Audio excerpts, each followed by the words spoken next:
come to us, though, to fund Okay, it's all ready. Test 1 2 test. Ready? Test test test test. Ready. Turn it on, Sadie. WCAM, we're ready. Absolutely. Oh, totally. So, I don't know, let's see, but. Test 1 2. All right, can you guys hear me? Yes. Yes. Yep, can you guys hear me? No? Yes? Yes. Yeah. Is that better? Okay. All right, good evening. At this point, I'd like to call to order the meeting of the Hamilton Wenham Regional School Committee at 7:01 p.m. on Thursday, October 5th, 2023. And I will invite you to join us in the Pledge of Allegiance.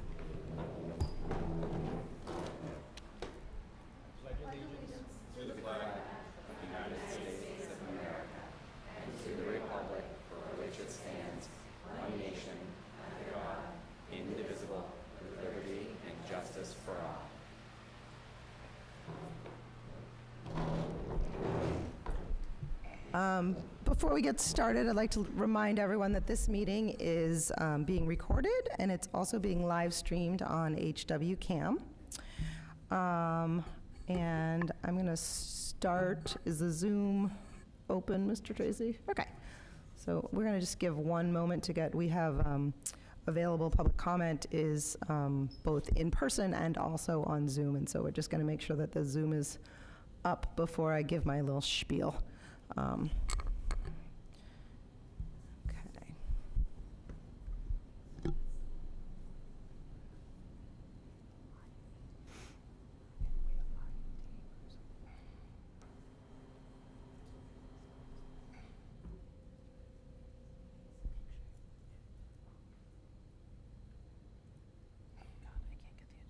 Come on. Okay.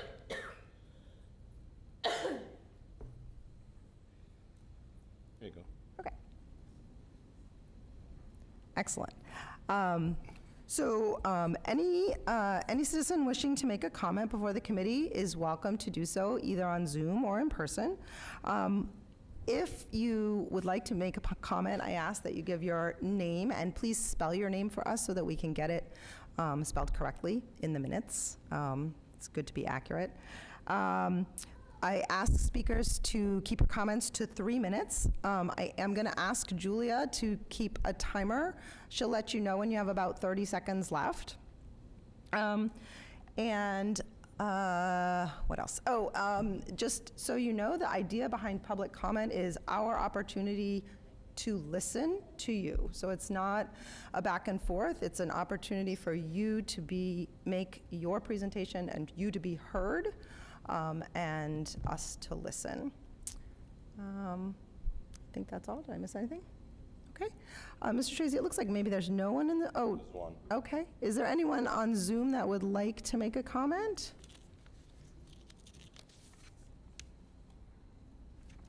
Johanna, do you want to make a comment?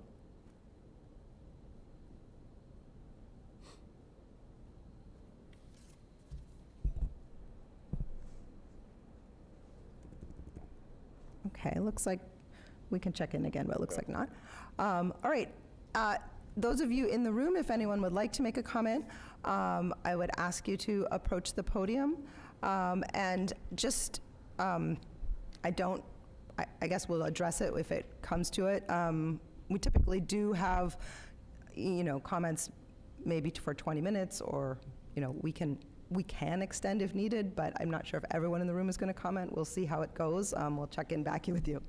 All right, so if you have a comment, please approach the podium and start off by giving us your name and spelling your name. Thank you. Good evening. My name is Nicholas Ristaino. That's Ristaino. I work at the high school. I'm the president of the Hamilton Wenham Regional Education Association. I'm here tonight to beseech this committee to do the right thing and settle a contract for our education support professionals. They work with our most vulnerable learners, and yet they do not make a living wage. They actually make less than $30,000 in most instances, far below what is a living wage in Essex County, Massachusetts. At the bargaining table the other day, we, the teachers union, make significant concessions as part of a recognized bargaining process in the hopes that we would have a contract. Our most recent proposals, if implemented, would yield take-home pay for our education support professionals only being between $30,000 and $39,000 a year by year 3. That is simply not enough. They deserve far better, but we make that offer in the hopes that we can get this contract settled and we can begin a process that will take years, frankly, of getting our education support professionals the kind of pay and compensation and working conditions that they need. The district's own stated goal is to improve long-term staff retention. We want to help you reach that, and the contract proposals that we made Tuesday during our bargaining session would help the district achieve its own stated goal. I saw on the district's website today, at the bottom of the website, a plea for teaching assistants. I read Eric's weekly update every week, and in it includes a plea for people to apply for teaching assistant jobs. I look at what other districts pay their education support professionals. Amesbury, over 40 grand. North Andover, over 40 grand. Winchester, over 40 grand. Woburn, over 40 grand. Belmont, over 40 grand. We pay our teaching assistants less than $30,000 a year. We need to do better. We can do better. And so I really beseech the school committee to do the right thing. And when we meet at our next bargaining session, let's settle a contract that, frankly, it's not going to get our ESPs the living wage that they deserve, but at least can move us closer to that goal. Thank you. Thank you. Hi. Welcome. Hi. I'm Bridget O'Donnell, BRIGID, ODONNELL. I live at 105 Main Street in Wenham. I've worked in the district, I think 20-something years, 22 years now, at Winthrop Elementary School. I've had the honor and pleasure of working with many different education support personnel as my role as a classroom teacher through grades 1 through 5. And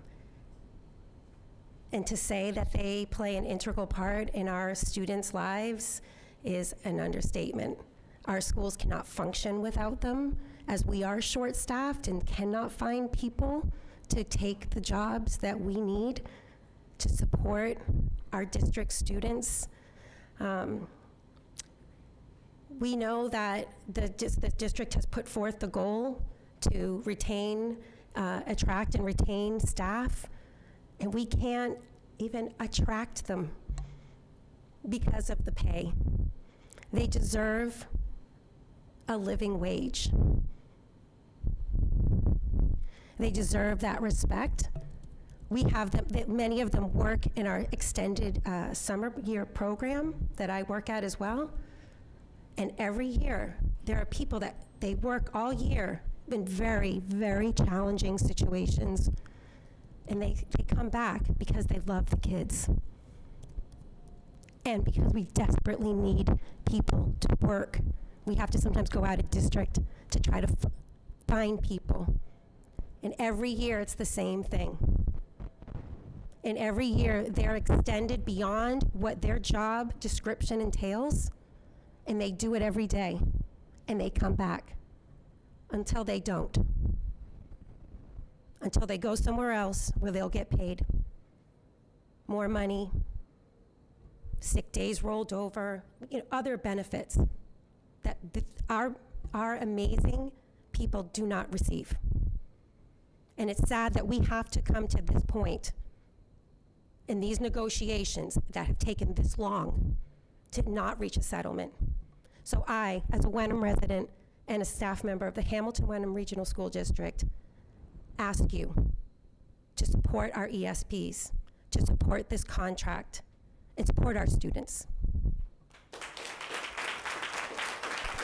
Thank you. Good evening, welcome. Hi, I'm Kelly Keegan, Kelly Keegan, 35 Tally Ho Drive. I'm a Hamilton resident and also an employee of Winthrop School. I guess I'm kind of the face of that longevity ESP. This will be my 23rd year. Love my job, and I can only do it because my husband makes money. I just want to give you, we've been talking about hourly wages in the negotiations. I couldn't go back to 2001 when I started. The closest I could get was 2011. I made $19.95 then. Today, I make $24.67. Okay, so in 12 years, I've gone up $4.52, and that comes to about 37 cents a year raise. if I go up to the top of this, I'm not in the top one because I don't have a master's or a teaching certificate. So I'm in the third one, I guess. There's 4, right? I'm in the third one. So if I go up to the top of the third one, I'd go up to $28.77. So that over the 12 years would be $8.82, which would be a raise of 73 cents a year. So we're not talking huge money here. That's what I don't really understand. It's not huge money. We spend a lot of money on athletic fields. We spend a lot of money on a lot of other things. And it doesn't seem like, and then the people that I work with, I think I have one other person in other ESP that has been here around a little over 20 years, and the next person I think is 5 years, and everybody else is less than 5 years. So the turnover is tremendous. So I just want you to think about the hourly wage. Thank you. Thank you.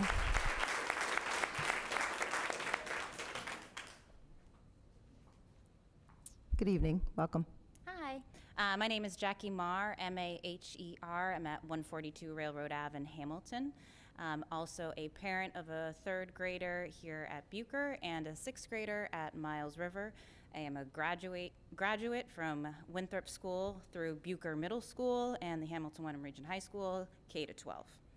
I've been here a bit. And I think that we need to put this a little bit in context. So one of the things that we're getting asked constantly as educators is, what is it like in a post-COVID world? And I think that this question relates directly to the value that our ESPs have in our classrooms. What we're seeing is we're seeing real serious problems with executive functioning. Our ESPs work in the classroom to help with that, to get students organized, to help students who are falling behind keep up with their classmates so that the lesson can continue and the learning can happen. We are seeing a lot of distraction. Our ESPs help those students return to the work. They call their attention. They are moving around, pointing to where we are in the text on the page that we need to be on, what supplies they need to have out. We are seeing lower literacy rates. Our ESPs at the elementary school give direct literacy instruction. In addition, at the middle school, our IEPs read that the instruction during our academic support periods will be given by a teacher or a teaching assistant. These individuals are running classrooms for our neediest students. They deserve to be paid more. Thank you. Thank you.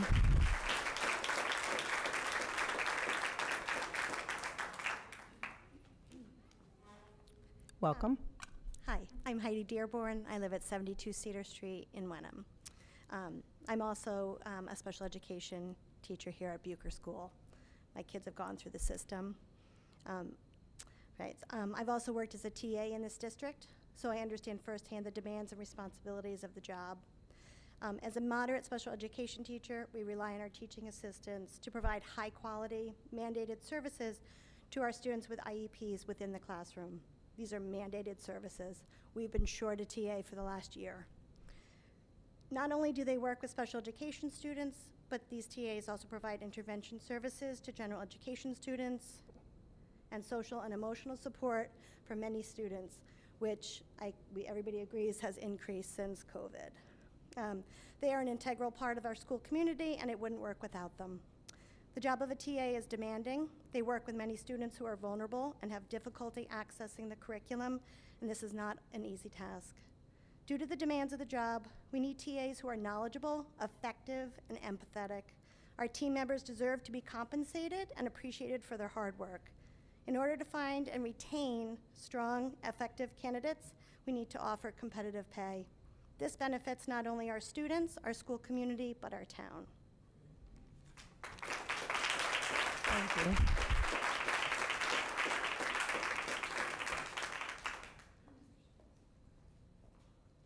Welcome.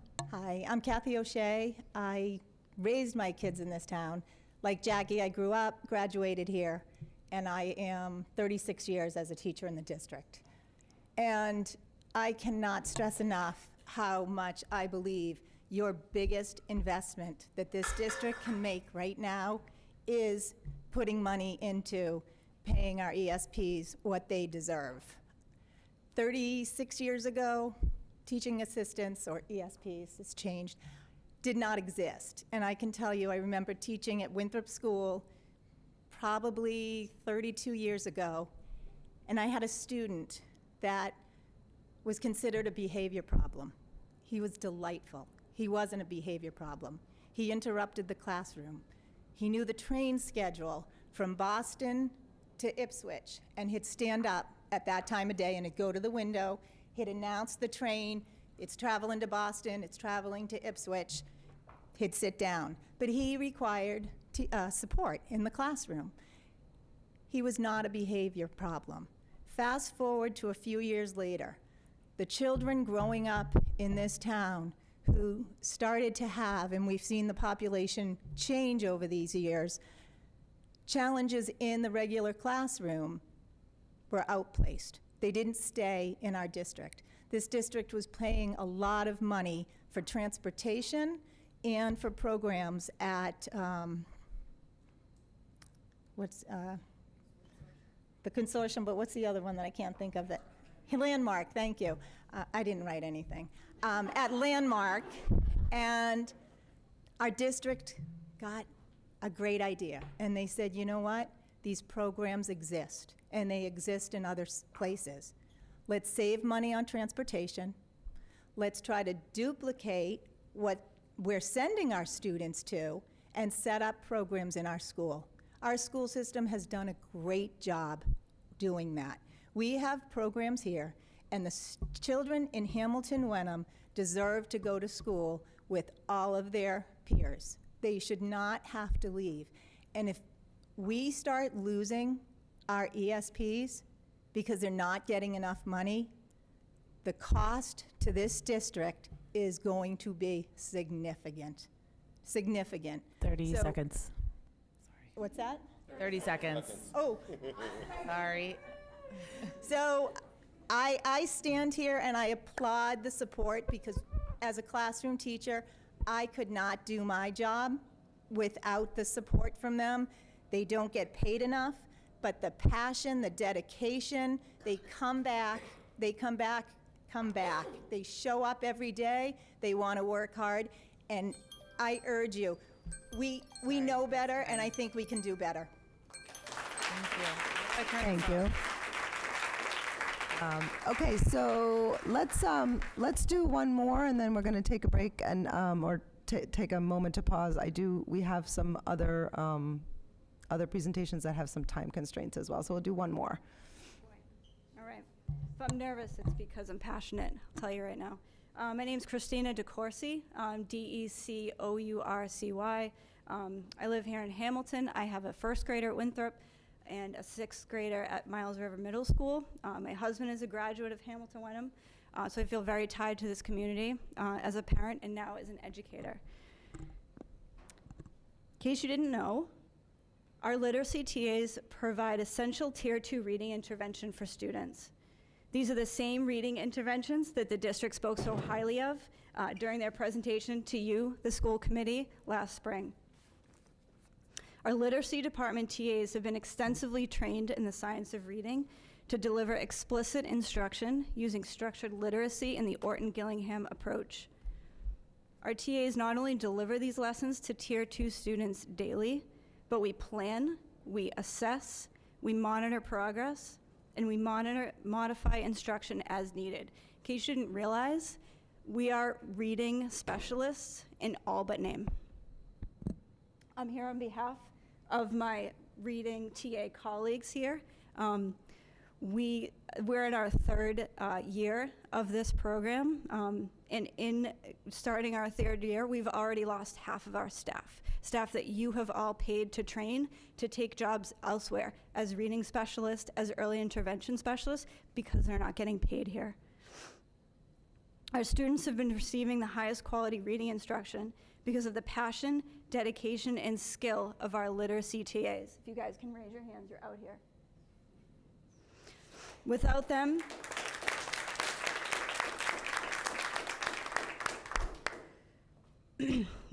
our Tier 2 literacy instruction ceases to exist. We must invest in our literacy ESPs to stop the turnover caused by these poverty level wages. It is unacceptable. In order for us to bridge this gap, we need to work together as professionals and find a way to keep the Hamilton Wenham talent that you invest in within our district. Thank you. Thank you. So, thank you. So it's 7:20. I do know, I know that I believe our high school staff does need to get back to the high school, and I know they have to present. I'm looking to the committee. I feel like we've heard. I want to be respectful of everyone. I know a lot of people had something to say. I did sort of warn that we're at 7:20. I don't know if you guys had a coordinated effort, if you have an idea of how many more people you have to speak. No, it's more as people felt compelled to. Okay. Chantal, you look like, are you okay? Okay. I just Okay. wanted to make sure that Okay. everybody. So at this point, I'm, Go ahead. Do you have two more? well, so I guess I was going to say we can do one more. It doesn't look like we have anyone on Zoom, is that correct? Okay, so, and then this is going to be our last one. Okay, I also thank you. did not write anything. My name is Joni Albers. I have been a TA in the district for 5 years. I have kids that go to school in the district as well. And what I'm hearing and what I see, what I hope that I see, is a committee that is committed not only to students, but it sounds like staff retention as well. And I think the simplest answer is to pay your TAs, the ESPs, and to appreciate them in a way that makes them want to stay, because I think all of us in this room can agree that ESPs are delivering very important services, not only to our vulnerable students, but to all students. If it were not for the TAs in the classroom, thank you, those students that we're thinking of as non-vulnerable students would not be receiving quality education either, because those teachers would have to be focused on the vulnerable students. So we are here for all students, and I hope you hear that and consider that. 2 goals: work for the students and staff retention. Solve it with one thing. So thank you. Thank you. Okay, at this, I'm going to close public comment at this Oh, point. that's okay. I don't need the microphone, so I'm going to talk anyway. You no. can have me removed if you'd like. My name is Excu- Deb no, Gesualdo. I am I'm president sorry, of the Malden excuse Education me. No, Association. excuse me. I started my No, career I'm sorry, you here have in not been Miles River you Middle have School. not been recognized and by the chair. It's okay. Excuse me. It's okay. No, I'm it here is to not show, okay. as a member of the HW National Cam, Education please turn off Association this. Board of HW Cam, please turn off. We are temporarily adjourned. As a member of the National Education Association Board of Directors,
Okay, at this point, at 7:29, we will reconvene, and we are back in session. If the committee is willing, our middle and high school staff do have a commitment this evening, and so if the committee is willing, I'd like to move up the new business 7A to the school improvement plan. I'd like to move it up and let them present now, and then we can go back. Is everyone okay with that? Yeah, that sounds Yes. good. Looks like no objection? No objection. Okay. When you all are ready, and I understand you guys are presenting a little out of order, but we will roll with it. We're gonna, just so the committee understands, the presentation starts with elementary school and works through to high school. We're just gonna start with middle school and have high school follow. So if you can, ask questions right when the individual principals are done, and then the secondary principals are gonna leave, and the elementary principals will do their presentation.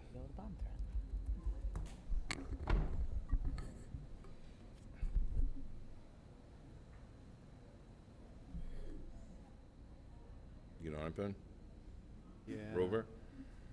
iOS updates, it works Oh, different now. of course. I've been using it as an extended desktop, and I'm trying to get out of that.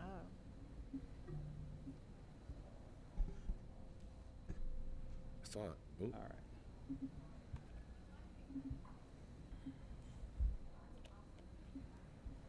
Perfect. This way. All right. It's up there, but it's not on there. That's all right.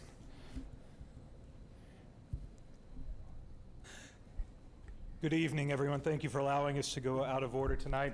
I'm Zach Best. I am the principal at Miles River Middle School, and I'm here tonight to present 3 of our goals for this year's school improvement plan.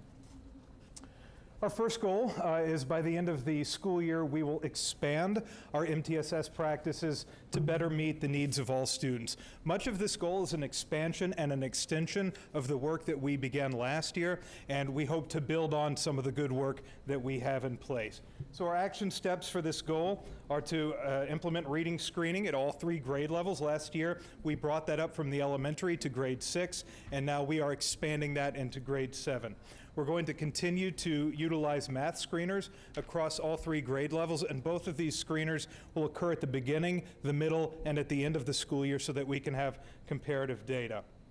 This year, we're capitalizing on some scheduling opportunities to ensure that students who need support are provided with the opportunity. So we took a look at our schedule and made some small changes that are hopefully yielding some significant dividends.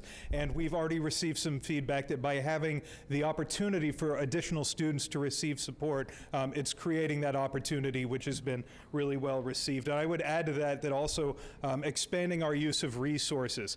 We're continuing to use some of the iReady resources that we have. We are piloting a program called Delta Math that one of our teachers brought with her, and we are using a reading intervention program for our regular education, our general education students for the first time. Historically, students that do not have an IEP did not have access to reading intervention, and we do have some students that are just a little bit behind and providing the scheduling and the intervention opportunities. We hope to see them get caught up to grade level reading. We want to increase the frequency of data meetings to support the continuous monitoring of progress. And one of our heavier lifts this year is our ELA department will be piloting a Tier 1, various Tier 1 curricula with the goal of implementing that in the following school year. Shall I just go through all 3 and then open it up for questions? Great. Our second goal is that we are going to implement building-wide research-based practices to support the executive functioning for all students.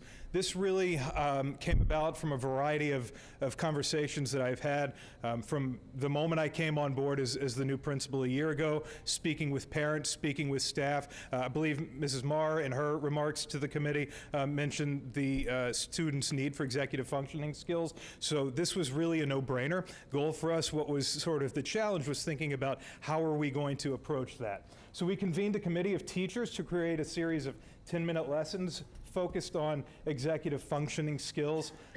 We are reviewing the plans and providing feedback. We are including time in staff meetings to discuss and support the work that we're doing so that we're not just putting it out there. We're giving time and space for folks to really engage in preparing for that.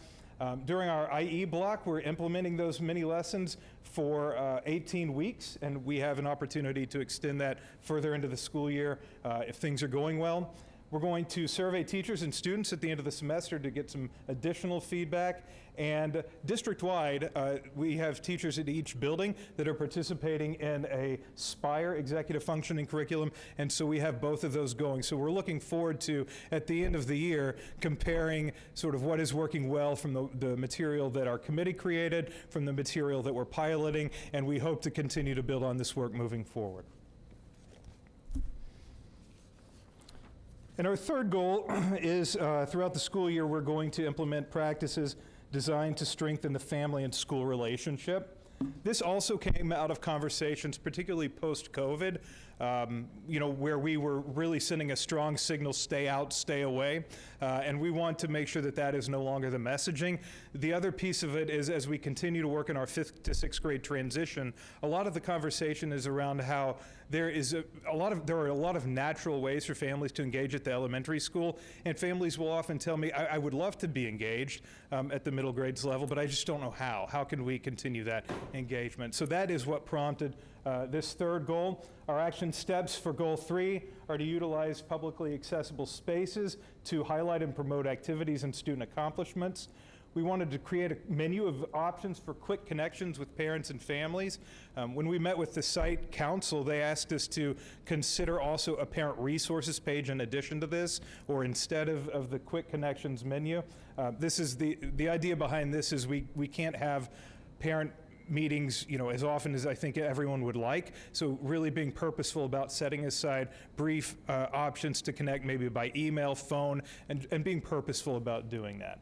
We want to expand our parent-guardian representation, in other words, increase the number of family members that are represented on our school site council. We want to work with our friends group and utilize surveys and conversations to better determine what those needs are. How would families prefer to engage with the middle school? In the past, I'm told that there were some parent university sessions that were met with good feedback, and so we want to explore whether that might be something that we could continue to do in this school year.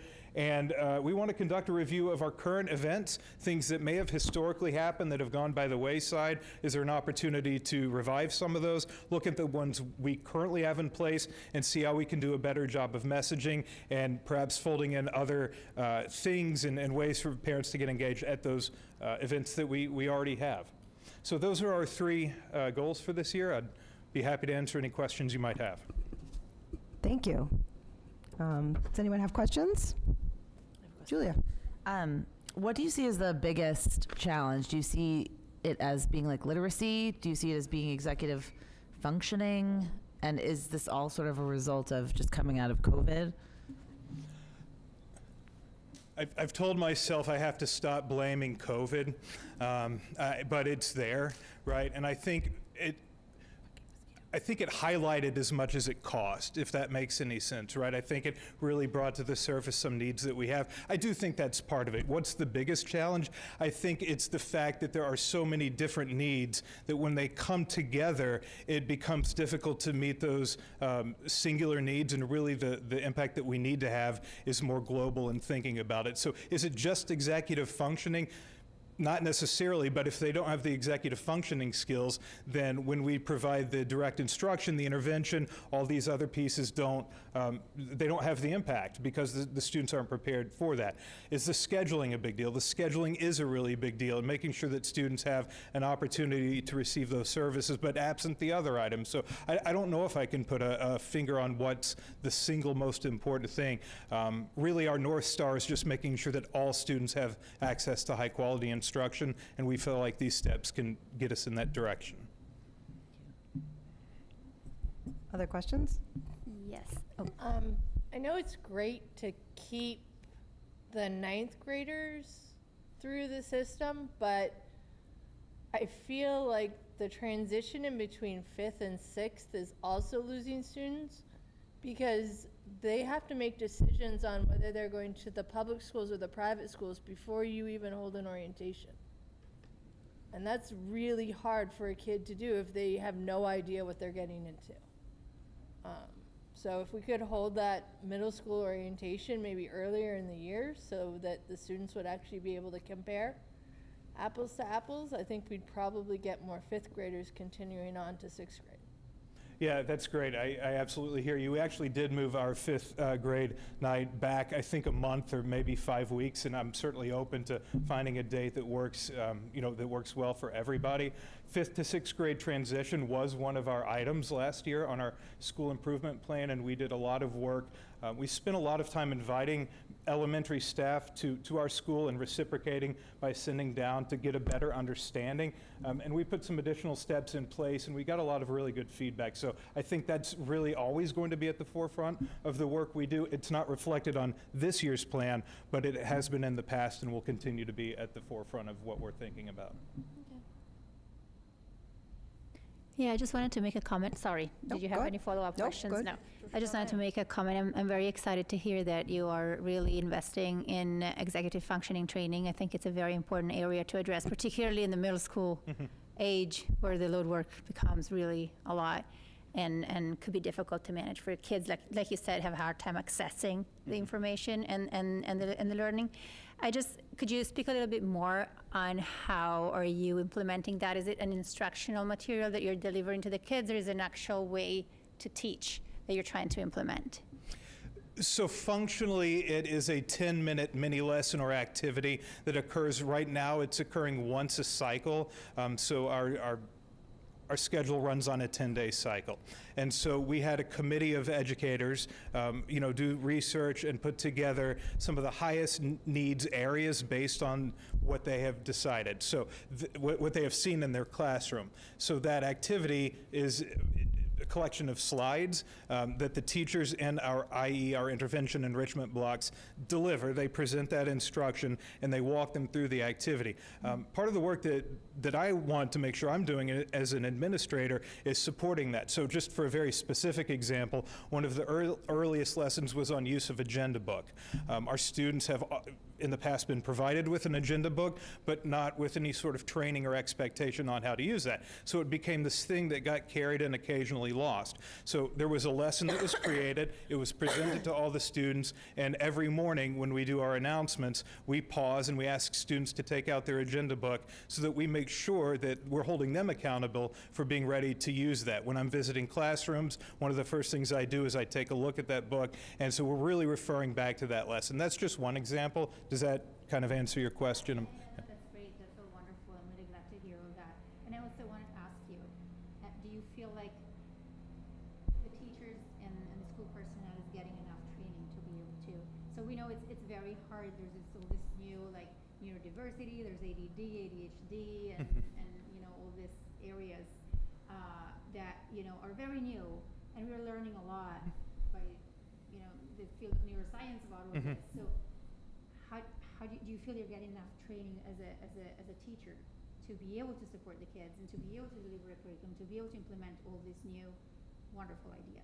Yeah, that's a great question, and that was a concern of mine as we put it together. There's very limited time, and so really the committee, I have to give them high praise. They worked really hard to embed all of the information, all of the supports, all of the questions that somebody might have in that PowerPoint. Part of what we're doing in staff meeting is setting aside time. So yesterday during our staff meeting, one of our teachers who's leading this committee walked through the next several activities, lessons, and engage the teachers to see if they had any question. I'm less worried about teachers' ability to present this as just anytime there's a new thing, just making it a habit, right? And so just encouraging teachers to make sure that they're remembering to go over that, and that we're holding those students accountable. We're revisiting those lessons. We're making sure it's part of our day-to-day. That's what I think is going to take time. I think we're off to a really good start. Teachers have expressed that they appreciate that we've prioritized this and that we have a system that, after some feedback, is fairly user-friendly, and now we're just in the phase of making sure that we're using it regularly and with all students. Thank you. Thank you. Other people? I just wanted to echo I guess it's just more of a comment, but what Francesca said, that for me, the executive functioning, I'm just really pleased to see that as a goal. I think it's just from everything that we've heard, I think that's really right on target, and it's, so I'm glad it's there. It's I guess not that's my perfect. hope. It's our Yep. first go at it. We're learning a lot, but I think it's very valuable, Yep. and I think it's going to pay dividends in the long run. So, thank you. All right, thank you so much. Thank you. If I can say one thing, I think it's important to note that in Zach's first year, he has really dug deep into some of the things that were really let go over the years and weren't prioritized, and I think that's an important part of what he's presenting here. There's also other goals on the table, just when we start to talk about the principal's goals or the teacher's goals. I mean, we talk about training with teachers. Teachers, as those of us who teach know, we're constantly in school.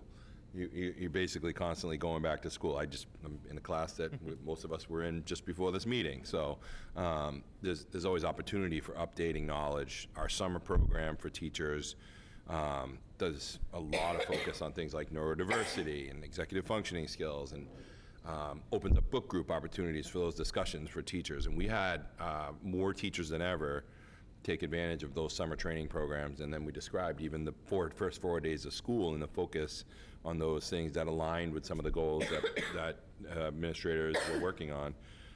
Zach's also worked with the elementary school. I think, between elementary and middle school, there's been more conversation in a year than there has been in 10. And I think, Zach going down to the elementary schools to visit, to connect with kids, teachers coming up to the middle school to connect and understand what that transition looks like has been super helpful. And kudos to the whole group for really taking the initiative to do that, to try to clean that up and make that transition much smoother than it has been. It's probably one of the bigger pieces of the puzzle that needed to be in place. So, Thank you. Thank you. Okay. Welcome, Brian. Good evening, everyone. I'm pleased to present the school improvement plan for the high school for the school year. So the high school has 6 goals, and it sounds like a lot. However, the first 3 really are enhancements from what we had last year. And then the last 3 goals that we have came out of some work that we did during second semester last year as a high school faculty, and I'll speak to that a little bit later on. So goal number 1, again, is an enhancement from last year. We want to continue to enhance our data review processes and supports for our students in 9th and 10th grade, focusing on the 9th and 10th grade because we feel that if we have efforts with a smaller group of kids, that will pay bigger dividends in the long run. So what are the action steps that we want to achieve this particular goal? Regular student progress reviews with our 9th and 10th grade support block teachers. During Power Block, we have teachers assigned to a classroom where particular students who show need for extra executive functioning support meet with these teachers every day to plan out what they need to do.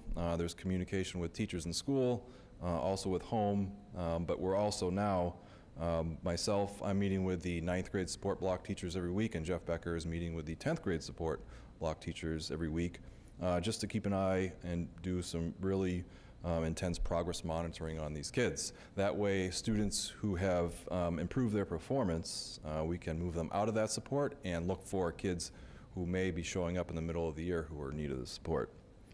We're now administering quarterly math assessments to see where our kids are at skill-wise in math, and actually using that data to give them a focused math support period during the school day. So this is not in place of their math class, but rather extra math for them, because we found that some of our kids have some skill deficiencies for whatever reason, and we want to be able to use data to figure out what those skill deficiencies are, move them into the support, and then get them out of there once we've closed some of those gaps. At the same time, we're also going to be piloting the use of a literacy screener. We started with math because we felt that was our biggest area of need, but we will be piloting a literacy screener in just a couple of weeks. So we're looking forward to examining that data, see what Gaps may exist in our 9th, and we're actually going to do it with 10th graders too. We were able to twist the arm of the vendor a little bit to give us some more licenses to see what gaps may be there, and then start thinking about what are ways that we can step up and provide students with extra literacy support during the school day.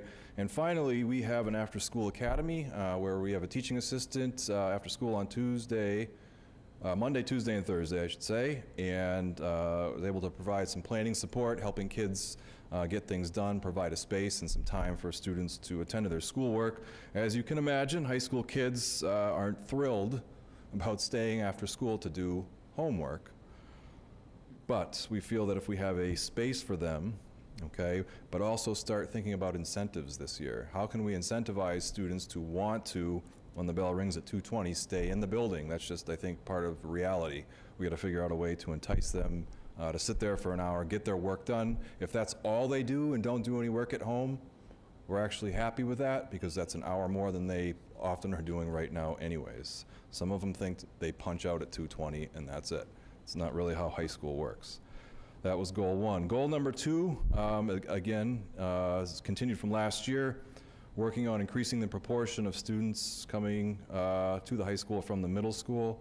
We did see a little bit of an improvement this year as compared to the previous year, but it's still nowhere near where we want it to be.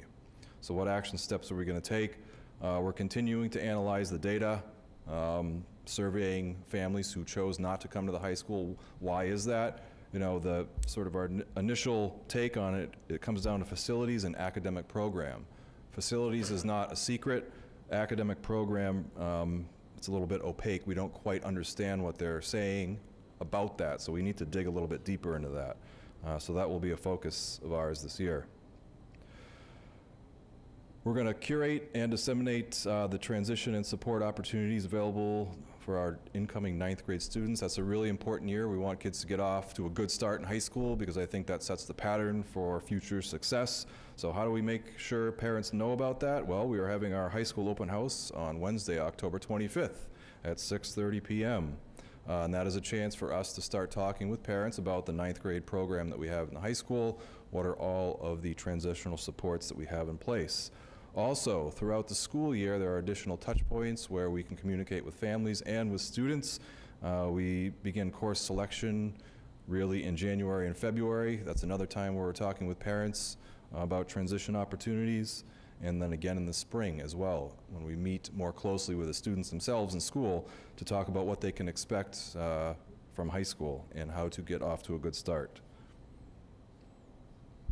We're also already beginning the relationship with our 9th grade team. We have a 9th grade team of teachers who meet every other week to talk about how our 9th graders are doing, but we want to start that relationship now. So in fact, we have our 9th grade counselor going down, meeting with the 8th grade teachers to start to learn about the kids, and the counselor will start to meet with kids who really are in need of extra support.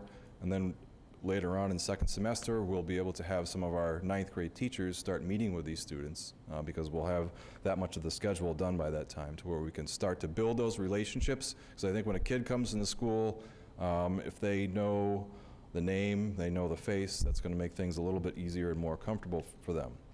We're talking about ways to establish a high school ambassador program. In other words, can we find students who are really good representatives of what it means to be a general and send them down to the middle school and even into the elementary schools to start talking to the kids about this is what high school is like, here are all the really great opportunities that we have for you. Because we don't want to wait until they get to the high school to establish that mentoring relationship, but what can we do while they're currently in the middle school? Sharing extracurricular and athletic opportunities will happen during the open house, but we also do that second semester when we start the scheduling process and meet with students in the springtime to talk to them again about some of the things that they could do in high school. A social media presence for the high school. I am not a social media fan. I can't stand social media. However, I do realize that that's where our customers are. That's how people learn about things. That's how they communicate about things. So it's time for us to step up at the high school and start sharing all the really great things that happen every day at the high school. So I'm working with Jen Caulfield on ways to make sure we can provide content and then reach out to the community through social media, so that way Again, all the really good things that our teachers and students are doing become part of that daily conversation in the community. And finally, we do track data about kids' plans for 9th grade. As students start to apply out, we get a list of names. And as I did last year, we'll be meeting with those families if they choose to take advantage of that opportunity, just to talk about what their plans are and see if we can maybe have them think again about coming to the high school. I found that to be a pretty beneficial step that we took last year. Goal number 3 has to do with identifying performance gaps. Now, the state gives us really what our lowest performing group is, what are the subgroups that are kind of missing out in terms of performance in high school, but it's kind of limited in that we don't get the information that we might want because our subgroup sizes really don't exist in the high school. There's only 445 kids, and so we just don't see the numbers that you would need to get reporting from the state. But we can drill into our own data at the school level and see what groups of kids might not be performing as well as they might want to or that we might want them to.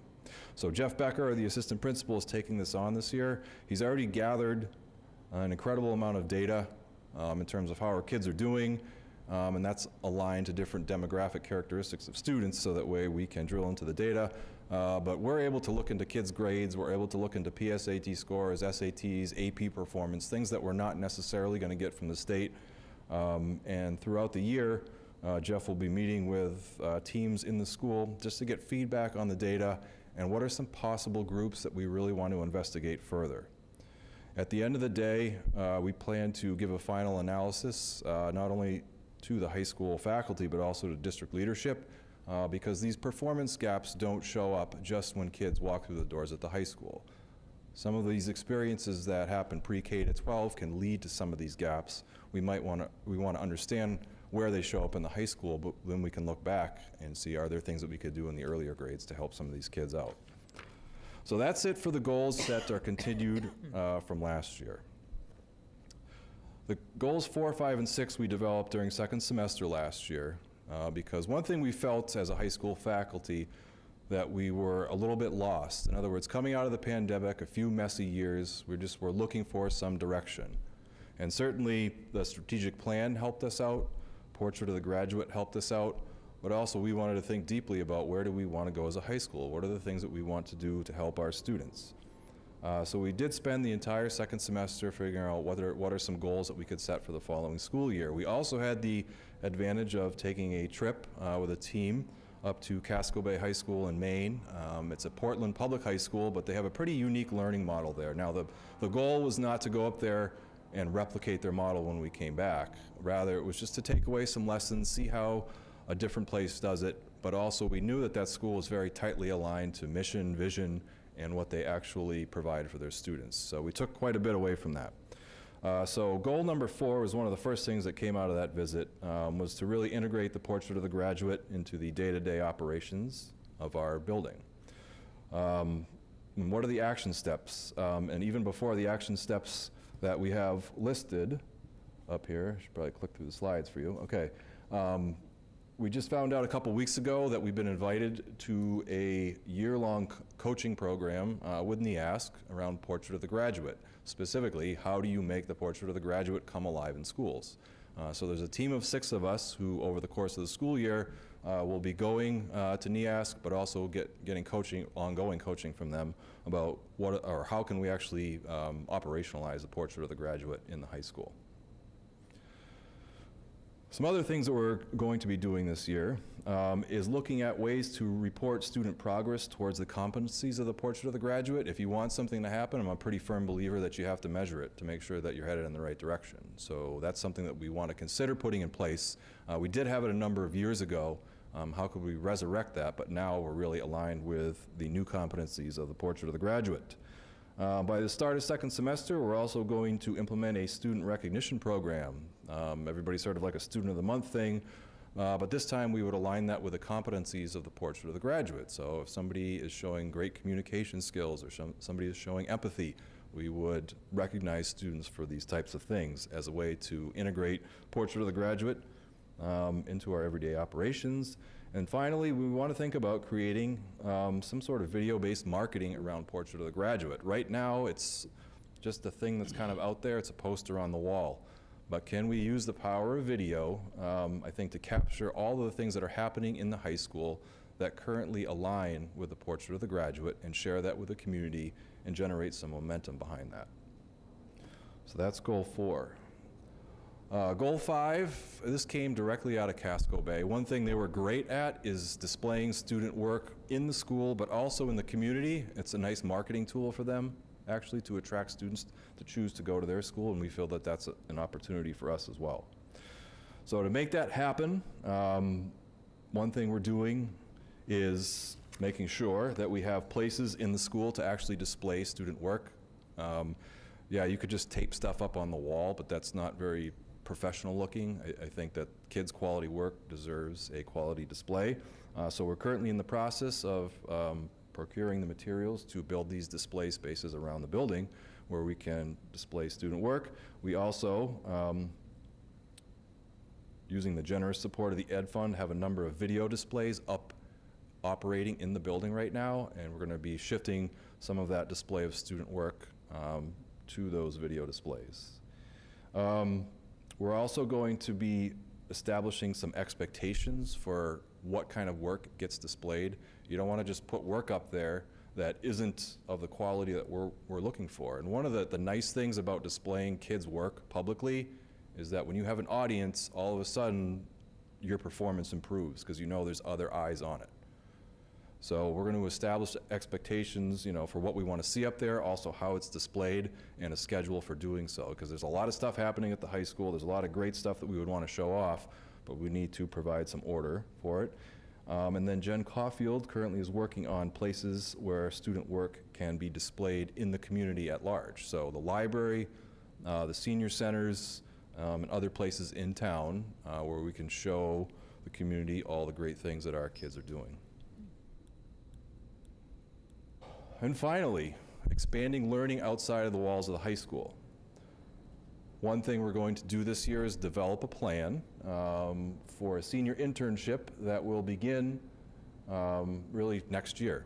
We have an incredibly tiny program where maybe 3 or 4 kids do it every year. We want to expand that to where most of our kids are out on an internship because it gives them a taste for what could be next for them. It's also a nice transition into life outside of high school. Let's face it, the last day of 12th grade doesn't look a whole lot different than the first day of first grade, where you come into school, you're there until the bell rings, and you go home. Well, that's not the life they're going to. So we feel that an internship program would give them a little bit more freedom in their day to start to learn how to manage that extra time, because that's the reality that they're going into.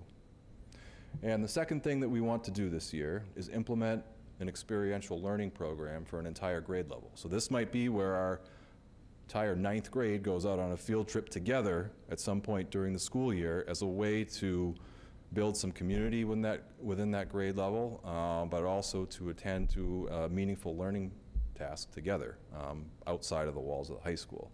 Now you might say, how are we going to get all of this stuff done? Well, goals 1, 2, and 3, those structures largely are in place to get it done. It's me, it's Jeff Becker, it's curriculum leaders, and the teachers are all working together to accomplish those things. For goals 4, 5, and 6, those are the ones that we developed last year. We have working groups for each one of those action steps who have taken that on, taken on the responsibility of making sure those action steps are attended to. And so they're doing that during Wednesday professional development time. They're doing it after the school day. But really, we're holding ourselves accountable by every other week, and our building leadership team having a status check on these action steps and seeing where we're at. And we're already seeing good progress with them. We just have to make sure we maintain that momentum as the school year gets busier and busier. So that's our 6 goals at the high school. Thank you. Questions? I have a comment. Sure. So I think with goal 6, I love goal 6, but I wonder if an action step could be, incorporating maybe more of the amazing field trips that we've heard so much about, or making them accessible to more students. I know going to China, going to Italy, there's so many on the docket. Maybe instead, going somewhere, and in addition, maybe going somewhere that more people can access. Yeah, I just see that as a prong of this goal, but I One love this thing goal. we've done this year is kind of rework some funding, and we're paying for half of the cost of the field trips, not the big, huge ones where you're flying 8 million miles away, but the ones that kids are doing going into Boston and other local areas, just as a way to encourage teachers to take that leap, but also to make it more accessible for the kids in general. I just had a question about your senior internships. Yep. When are they going to do that?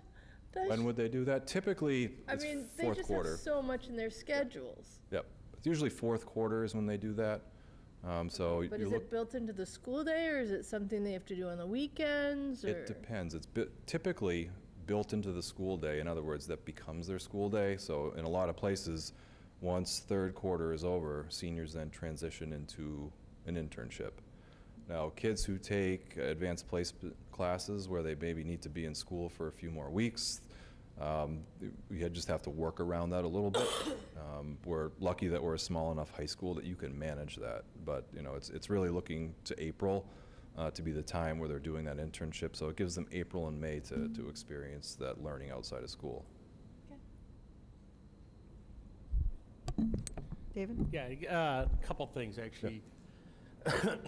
Excuse me. Going back to the first three, I actually mentioned the STAR Math program. Why are we looking at more outside data sources, right? Isn't sort of common assessments in math like a fundamental data source? So one of the things that this does is it gives you very specific detail about standard areas and skill areas that you may be deficient in. And furthermore, we've purchased a tool along with that will take the STAR Math data and give kids additional practice in those skill areas. So it's helping the teacher in the math support blocks to provide content to kids. It also enables progress monitoring. It makes it a little bit easier because it's a graphical display. You can see the student took the assessment in September, got some math support, improved a little bit more, and then by the end of the year was in a much better place. So it just gives you that progress monitoring. That's one of the biggest challenges in high schools, I think, is kids take 7 different classes, and hooking up with a tool like this facilitates that. Cool. Yeah. Great. Yeah, so another thing you had mentioned about that after school support hour or whatnot, is there, what does the homework situation typically look like in the high school, right? Where you're saying an hour is better than none, but that's not realistic. When we're talking about these, kids taking 7 classes a day, going home, 74% of our student population, is playing sports and doing other activities, what are their nights looking like? Do we regulate that at all? Or? It really depends, which is kind of a horrible answer. It depends on their course load. It depends how old they are. A lot of the hour, I think, is just building a habit of here's my space, here's my time, here's my focus, getting it done. As kids get older, they can carry those habits with them out of that program and start doing it at home. That's why this the After School Academy is really for 9th and 10th grade students, because the homework load is more manageable. It's when they get to their junior and senior year and they start taking advanced placement courses, or kids start to step up and take more honors courses, that the workload really does accelerate quite a bit. We run Power Block every day though, right? Correct, yes. So, and what are you seeing not happening with Power Block that you sort of need this other assessment? And then, the other part, I'll start with that. Yeah. The younger kids they're really forced to stay in their classroom, and they're doing work. However, I think it's only a half an hour too each day, and they do need some additional time. The After School Academy, one of the things I probably should have pointed out earlier is that the teaching assistant who staffs that does a regular review of student grades and is kind of picking kids off who are not doing that well. Yeah. So a lot of it is a response to where a student is at a particular time as well. Because things happen. I mean, not only do we have kids who don't have great executive functioning skills, but life gets in the way sometimes and they need a little bit of a boost as well. Okay. Oh, that's great. And then the last thing, when you were talking about the social media needs at the high school, I think that needs to be predominantly student-run, right? There's nothing any of us could say to a teenager right now that they, Right. that, you know what I mean, would resonate at all. No, they would just ignore us or laugh at us, yeah. As They cool should. as Jen is. Yeah. Yeah. Yeah. You know, Yeah. yeah. We probably want to look into, you know, maybe like Decadent or some sort of Right. marketing program, if someone is Yep. actually interested in maybe becoming a social media manager at some Yeah. point. Yeah, Jen's helping kind of with the alignment. I mean, look, I don't use social media, so I guess people use Instagram and that feeds into Facebook. I have no idea what I'm talking about really, but that's sort of Jen's role on that, and she can help transition that into some students who can do it as well. The idea is, you know, for teachers to feed content in as well, because they're taking pictures of things happening in their classes as well. So it's a team effort, it really is, and ideally, we'd have kids driving a lot of that. Yeah. Great. Other people? Yeah, I heard you talking about challenges in having students staying in the building, and I was curious if you could like elaborate a little bit more on that and tell us if you have you looked at trends, like does it happen they come late in the morning, they leave early, they just don't show up? I mean, can you tell us a little For- bit more about that? You mean in terms of attendance? Yeah. Or, Yes. I mean, our attendance, when you If I understood correctly, I think at some point you alluded to having a little bit of an issue with that. So, Do you or know maybe I misunderstood what you said. But I think which- it's attendance. Yes. which goal was it aligned with, you know? Which goal was I speaking to? think it was the second goal that you Okay. talked about. Okay. Yeah.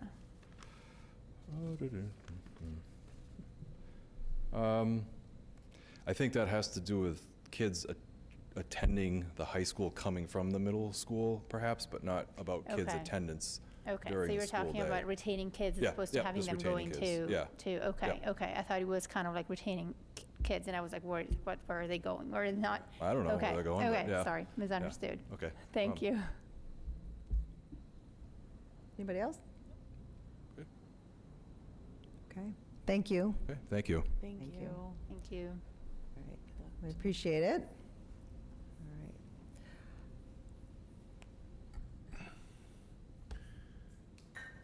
All right, and now. Transition to our elementary group. Elementary school, here we go.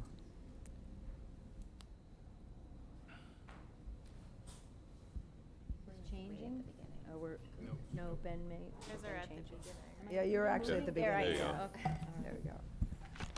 Good evening. I'm Carolyn Shediak, principal at the Winthrop School, and I'm going to start off the presentation, but this is going to be a very collaborative effort. So the first goal is a shared goal among all 3 elementary schools.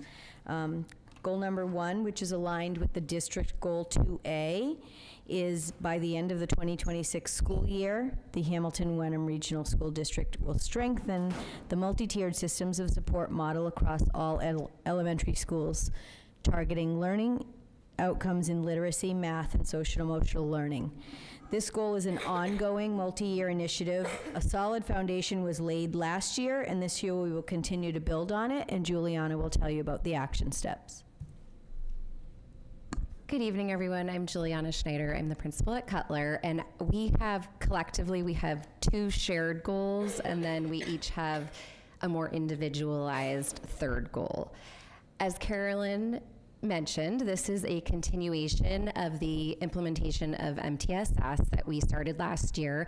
Last year, our biggest focus was on universal instruction for literacy, and we implemented CKLA, which we talked extensively about.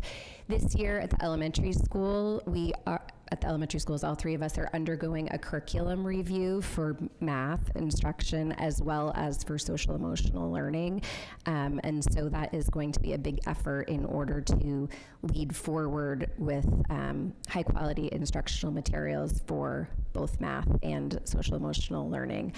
Our biggest lift this year is the implementation of our intervention and enrichment blocks, which actually you heard Dr. Best speak about at the middle school, so that's really aligned from the elementary schools to the middle school. We have written our master schedules to incorporate a 40-minute block of time, Monday, Tuesday, Thursdays, and Fridays, in which students are receiving either interventions or enrichment opportunities. And so that allows children to receive services and opportunities to learn that are outside of their core instruction. So they are not missing tier 1 instruction in order to get those interventions. So it's really involved beyond just the schedule. We are meeting on 3-week cycles for data meetings. We're interpreting data in order for teachers to plan for those blocks. We have our Wednesday afternoon professional development time that we have allowed for more teacher agency, and so they can use that time to undergo training for different interventions that they're implementing within the schedule, and which is all aligned with our district goals and our school goals and their individual teacher goals.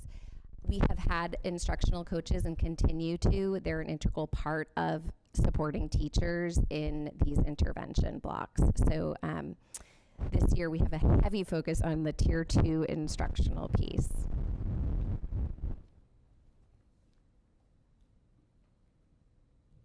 In our shared elementary goal number 2, which is aligned to the district goal 3, is a commitment to diversity, equity, inclusion, and belonging practices. By June of 2024, HWRSD will implement activities that support ongoing teaching and learning experiences that build understanding, support implementation of practices, and allow for reflection and assessment of diversity, equity, inclusion, and belonging practices. Our DEIB work is ongoing and evolving at the district level and within our elementary schools. And when we talk about our individual school goals, you'll hear Juliana and I speak also a little bit more about work we're doing at our schools to promote this. Good evening. I am Ben Schersten, the principal here at Bucher Elementary. I'm going to talk a little about the action steps for this goal. With this DEIB work, we will be providing at least 4 professional learning opportunities for staff related to DEIB. We will continue the integration of recommendations from the equity audit from last year. We do have a group exploring social emotional learning and how we can support that in a more organized way across the 3 schools. So in conjunction with that, thinking about what responsive classroom practices we will have aligned between the 3 schools. Continue to provide DEIB learning opportunities at all levels to develop a sense of belonging for all students, and having that school focus on belonging. Big picture piece, thinking about how do we continue to have those growth opportunities for staff while recognizing that folks are in different places, establishing some of those consistent practices across the 3 buildings, and really leaning into the idea that that sense of belonging is at the core, is at the foundation of everything that we do in schools. We're going to move on to our individual school goals. I'm up next. So for our Bucher 3rd goal, we've been looking at really math fluency. So our goal is to, by the end of the school year, have all Bucher Elementary students will meet mathematical fluency, whether it be in addition, multiplication, division, whatever is appropriate for that grade level. What we're looking to do is review those standards. We're looking at continuing to create a library of resources that staff can use with students. My colleagues talked about the intervention block that we have now, so this is a place where we can bring that in outside of regular math instruction. Identifying those workflows around how do we assess those students, how do we do that progress monitoring, and using that data to track progress. We do have these, Juliana mentioned, the 3-week cycle of data meetings that allows us to continue to monitor where kids are. When I think about this, one of the things I think about is all the work that we've done in the last couple of years around literacy and around those core foundational aspects of literacy. And we talk about how if kids understand those phonics and understand those core decoding skills, then it frees up their brains for more of that complex task, the comprehension. And the same is true in mathematics, that if we can get kids to a place where they really have those core foundational math fact fluency pieces in place, then it frees up their brain for those more complex multi-step mathematical tasks. We hear all the time that kids don't know their facts, and we know and we're seeing how it translates into those larger, more complex tasks, and this is something that we really feel that we need to tackle.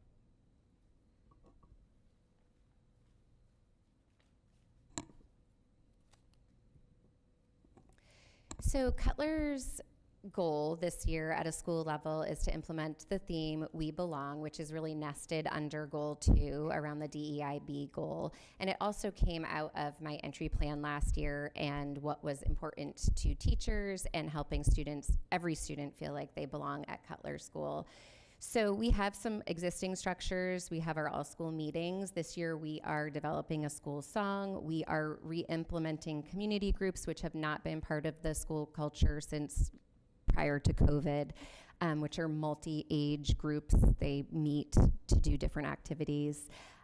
We have implemented teaching recess. So our PE teacher is meeting with different grade levels on some Wednesday mornings and teaching explicit recess, interpersonal skills, conflict resolution, and games so that every child has the ability to enter into a different game. Ben just spoke to defining the responsive classroom structures and implementing responsive classroom with more consistency. So that's something we're doing. We're doing it at a school level. We're also collaborating across all of the schools for some of that. We have a book group around Being the Change, which has a focus on identity webbing, and other lessons that teachers can implement to support students in their sense of belonging. We have a student mentoring program where older students are meeting with younger students playing games, and it is connected to kids who could use an extra buddy. We have a regular buddies class to class, but this is a more individualized sort of mentoring program. And then in addition to that, growing student leadership for upper grade level students with leading all school meetings, leading our composting initiative, and just other opportunities within the school. Thank you.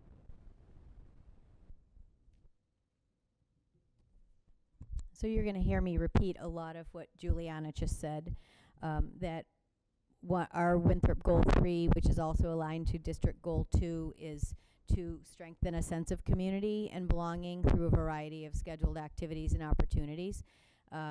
One of the things that the Winthrop staff worked on at the end of the school year was talking about what are some things that we lost during COVID that we definitely want to bring back. And so we are going to work on a lot of community building opportunities. Our new Wednesday schedule is going to allow us some time frequently on Wednesdays to hold our all-school meetings. Last year we really started to work on the Winthrop Cares initiatives, and this year we're going to continue Winthrop Cares, but we're also going to bring in the new HW core values and help students see the alignment between what Winthrop Cares is and what these new vocabulary words are, but they really are all the same thing. And we're going to continue to recognize students' effort towards meeting those core values. Juliana mentioned teaching recess, so our new PE teacher on Tuesdays at Winthrop is going out with the 3rd, 4th, and 5th graders to really sort of teach sportsmanship and how to resolve disagreements when they're playing games, how to establish what rules are going to be at the beginning, and he's also going to be teaching in school on Wednesdays. We have these extra PE blocks on Wednesdays. He's going to be teaching kids K to 5 sort of these new recess rules and how to play cooperatively and resolve conflicts on the playground. So we're really excited about that. We are also bringing back community groups where kids K to 5 are going to be meeting and doing school-based projects. And the projects are going to focus on creating a sense of belonging. You know, Winthrop is a little bit unique in some of our sub-separate programs, and we want to make sure that we are including all students in those community groups as best that they can tolerate being in new and novel situations. One new thing we're going to do this year, and this is sort of a result of the change in not having a spring open house, but we're going to have grade level celebrations of learning at each grade level where families are going to be invited in during the school day to see something that students have learned or some celebration at the end of a unit. So that will be probably happening in the spring or throughout the school year. We've reorganized our grade level buddies both for academic and social opportunities. Something really cool that happened over the last couple of weeks was our whole school took walking field trips over to the Hamilton Wenham Fire Department, and when the pre-K and kindergarten classes went, they were paired up with fourth grade paired up with pre-K, and kindergarten paired up with fifth graders, and the big kids helped the little kids go on the walk and go over to the fire station. Gina Bertelli, our SRO, sent me some really awesome pictures and just celebrated how great it was that the big kids were taking care of those little kids on the walk over and on the field trip. So that was a big celebration for us. And then, as Juliana mentioned, reinforcement of responsive classroom structures. We have a whole bunch of other action steps, but these are kind of the big ones that I wanted to highlight today. So, thank you. Thank you. All right. Am I on? Questions? Jen? Are you seeing the same issues with executive function that they're seeing in the middle school? And if so, which one of your goals addresses that? Well, I'll say last year at Winthrop, we did a lot of work around executive functioning. Teachers did a webinar series with Jessica Minahan and Sarah Ward. So that was one of our sort of PD foci last year. And we continue to reinforce some of that. We actually have 2 teachers who are piloting a SMARTS program that works on executive functioning skills. It was through a grant through DESE. So I think, though, that all that executive functioning is really following under our MTSS goal of we're trying to support all students in learning and executive functioning, so that if they have good executive functioning skills, then they're, as I think Zach said it, they're better apt to be able to learn in the moment.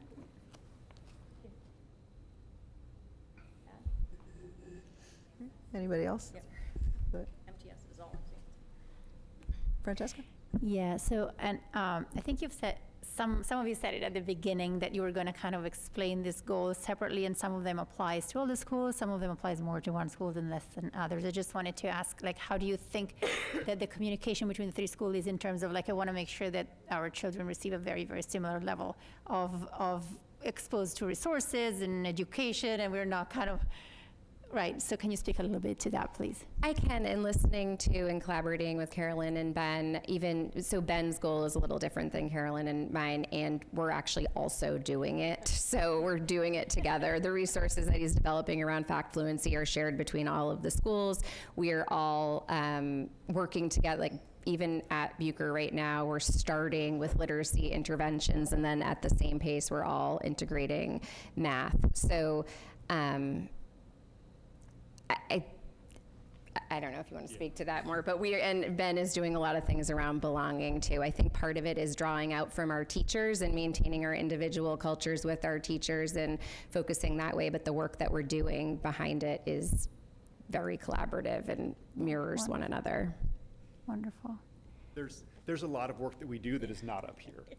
Yeah, I'm sure. And so we're doing belonging work even though it's not up here. They're doing math work even though it's not up there. There's all sorts of other stuff that is not up here that is still going on at all 3 schools. We do connect as a group at least once a week. And again, with that MTSS stuff, which is that shared goal, we are moving as a group so that we're all in that same step and learning from each other.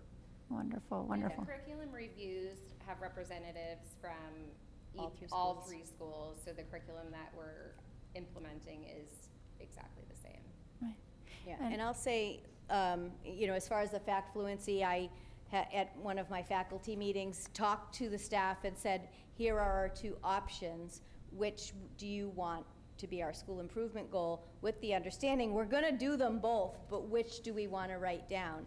So the staff just felt that the belonging goal was more inclusive of all staff, versus the fact fluency goal was really around classroom teachers or interventions, and it didn't include things like art and music and all those other pieces. So the staff decided that the belonging goal was better. That being said, many of my teachers are writing for their own professional practice goals, and their student learning goals are around fact fluency. So we found a way to all incorporate each other's goals in our schools without having them reflected in our slideshow. And the last comment I'll make is that all 3 of our instructional coaches are running book groups around fact fluency right now. So it's That's great. Thank you so much. And it seems like from the way that you're presenting that you're really like a team. So this is really wonderful to see.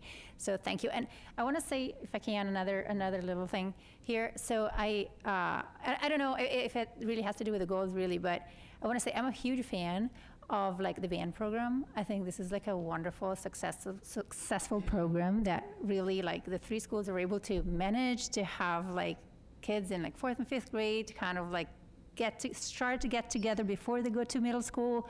I think that's like amazing.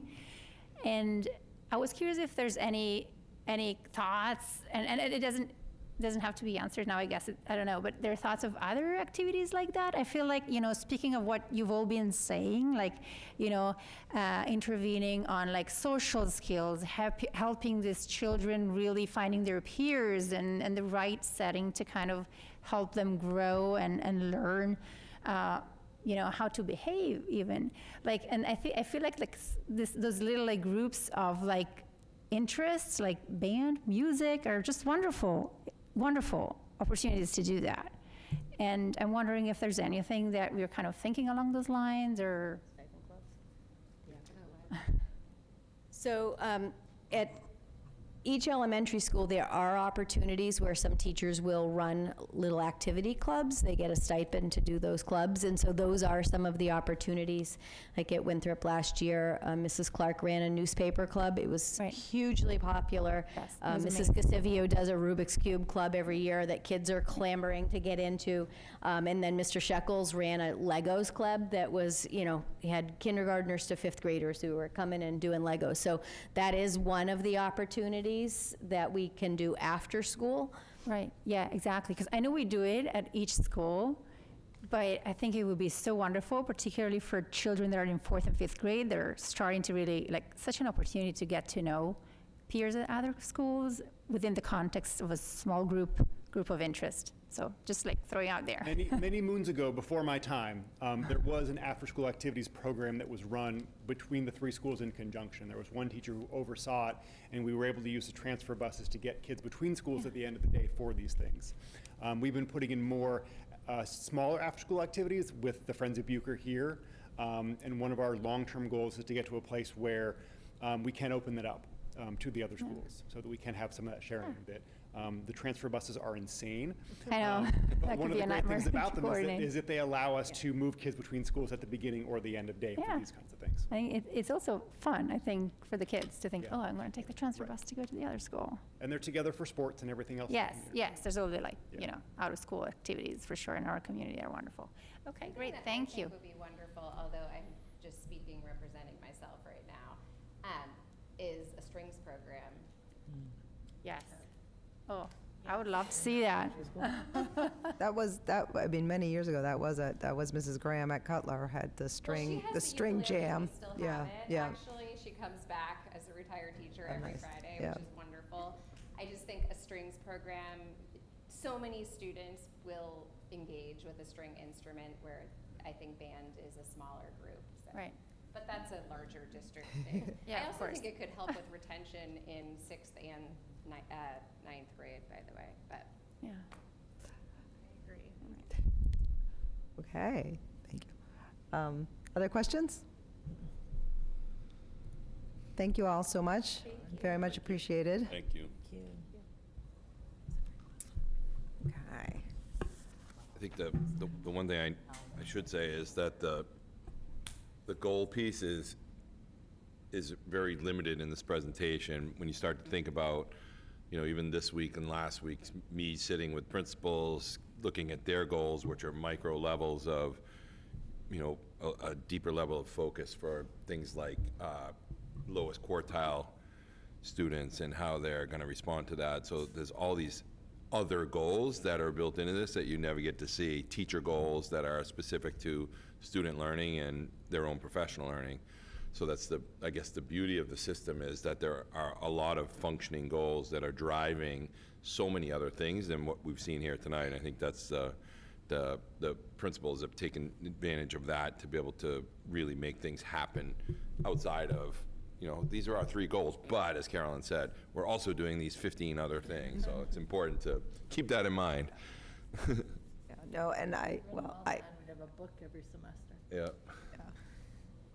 I guess I don't speak for all of us, but I think I can. We do know that you do a lot of other things, and it is, and it still is really helpful to see, to have a real detailed on these specific goals. It is helpful to get us a little glimpse. So thank you for that work. Thank you. Okay. So we are out of order, so I think we need to move up to, let's move up to the consent agenda, which is number 6. Does anyone have any items they'd like to hold from the consent agenda?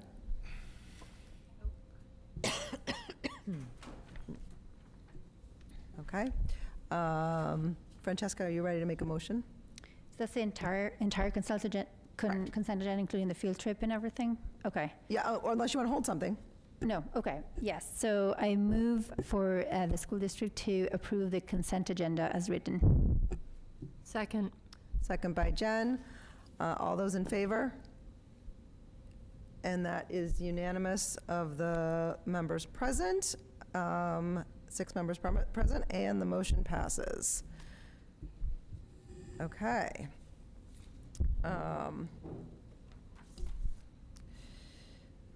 All right, so now we are moving on to new business 7B, to approve the FY23 prior year invoices. Vinny, is that you? No, I'll do it. Okay. Yeah. These are the last group of invoices that have finally gotten through to us. One of the interesting things, we have 1, 2, 3, 4, 5, 6, 7, 8, 9, 10 bills from the same company that were actually sending their invoices to the state, because we have to use them off of a system called Combis, so we weren't directly being invoiced. It was just kind of going into a black hole. So Tom chased out these invoices, and that's the majority of these. Another one is really an underestimation of electrical work that we needed for the auditorium. It ended up costing over the $15,000 mark that so there was another $3,000 on there, but this should be the final batch of FY23 prior year invoices. Okay, does anyone have any questions on that? Nope. All right, when you're ready, Francesca. I move to approve the FY23 prior year invoices. Second. Second by Jen Carr. Is there any further discussion? Okay, all those in favor? That is unanimous of the 5 members present, and the motion passes. Okay, next up are the superintendent's goals. Thank you. We're all working through goals process this week and this month. It's been fascinating. Continue to look at that. And again, I think, keep in mind that this really represents a smaller batch of the things that are occurring across the district. There are a number of activities and opportunities that I don't really memorialize in these goals, but these are the main goals that I'm working on this year. The first goal is part of our district goals. It's my connection, direct connection to the district goals to complete the district communications plan. This is in conjunction with the Portrait of Graduate work we did 2 years ago, the strategic planning work we did last year, and this is really the next logical step of taking the strategic planning to that next level of, to that next level of really now how do you communicate it all, and then how do we work that through the district. So there are a number of things that we'll be doing, including working with some stakeholders, reaching out for some expertise within our parents, which you'll see go out tomorrow in the superintendent's weekly, outlining an actual plan, what are the pieces and parts that belong in there for a school system, determining our audience and messaging, and then actually publishing the plan. It's fairly straightforward, but there are things that are specific to our district versus other communications plans that may or may not be out there. Second goal, managing multiple building construction projects. This is going to consume a fairly large percentage of my time. It already has. I spend, I don't know, 50% of my time this week working on the building and construction projects. It's just the way it works. You're always connecting with, we have a weekly meeting with the OPM and the designer. We have monthly meetings with the OPM, the designer, and the building committees. We have monthly meetings with the field committee coming up, and then doing the documentation for bidding and working on all the information that gets sent out to the community. So there's a lot involved. We have done some of these things already, because this has been since the beginning of school, but the first one interviewing hired an architect designer, which we've gone with JCJ, and then really trying to develop the best pathways, work in the visioning process, gathering ideas from the community, gathering understanding about what new schools look like and can look like. We'll be doing visiting. We've already visited 3 brand new schools that really kind of open your eyes to what can be. And then there's visioning sessions that will be coming up. There are a number of visioning sessions that will happen along the way, and really community outreach. Things like tomorrow afternoon, I'll be with our designer and our OPM at the community house. They have a farmer's market there on Friday, so we went last week, but kind of mostly got rained out. They did talk to a couple people, and then this week we'll do it again. This is the last weekend of the farmer's market, but then we'll work with our group to find other ways to connect in the community and really reach out. We have the process of running 2 building projects at once, and that is a bit of an insanity move, but it's just got to be done, and we've got to take care of it. It puts a lot of pressure and stress on almost everybody in my office. Are we going to do an evening informational session? I noticed that they were all during the day. No, we switched the third one to a 5 to 8. Awesome. So I just 5 to didn't 8 see on the 18th, join us, you can sign up. These are open sessions too, they're not sessions for just teachers, it's really a mix of parents, community members. We've invited anybody from any of the boards, and we've asked them to reach out to people who may not have kids in the community. So those are just opportunities to brainstorm.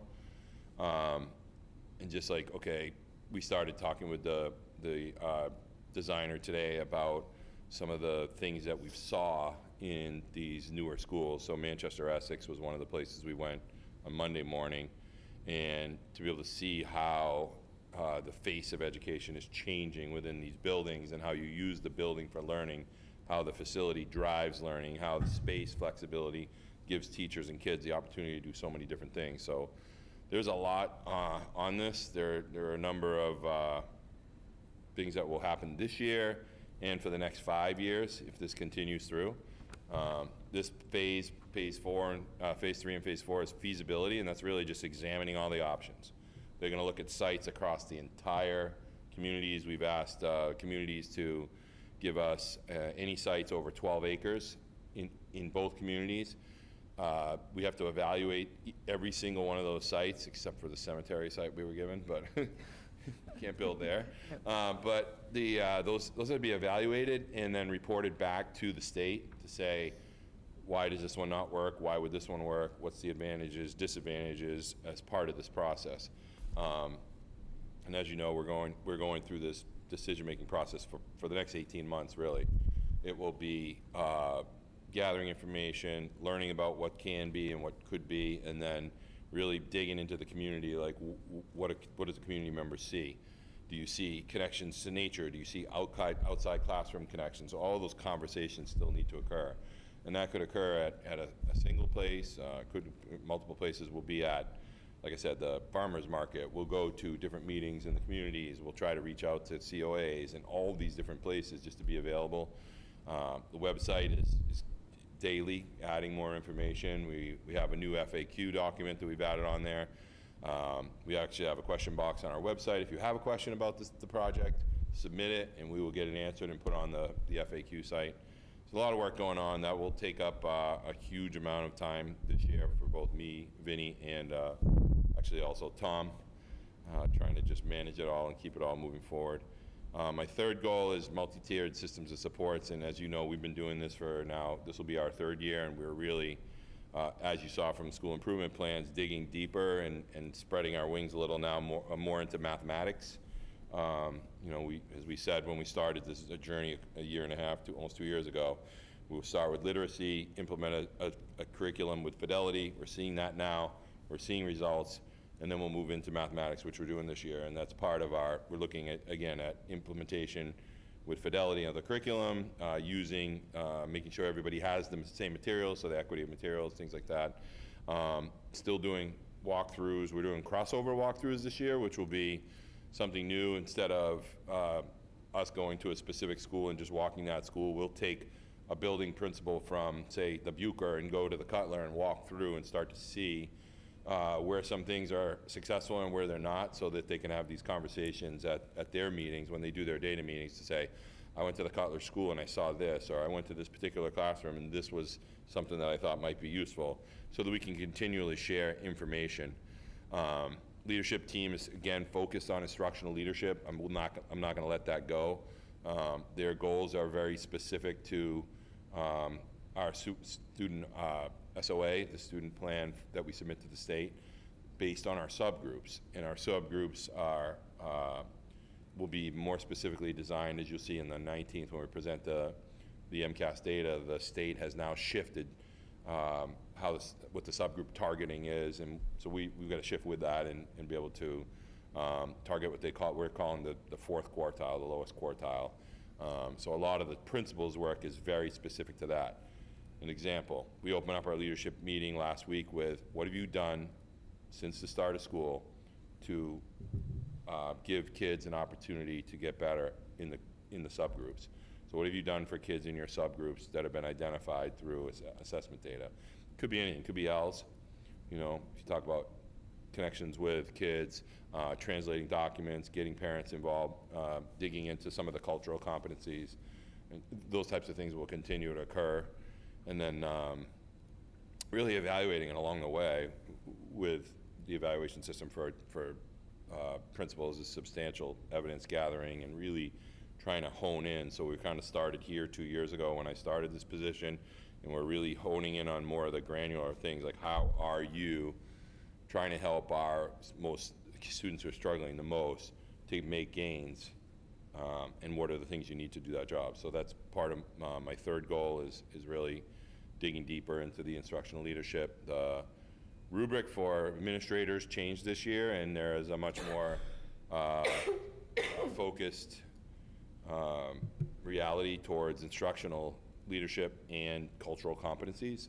So really they're trying to meld those, and then next year you'll see the rubric change for our teachers as well, and that'll all integrate into this work, redefining instructional leadership. What does that look like? What does it mean? And every single leadership team, that first question is going to be, what have you done since the last time you answered this question to improve instruction or learning in your building? So we continue those conversations. And then my professional learning, I'm in my final year of the superintendent's induction program.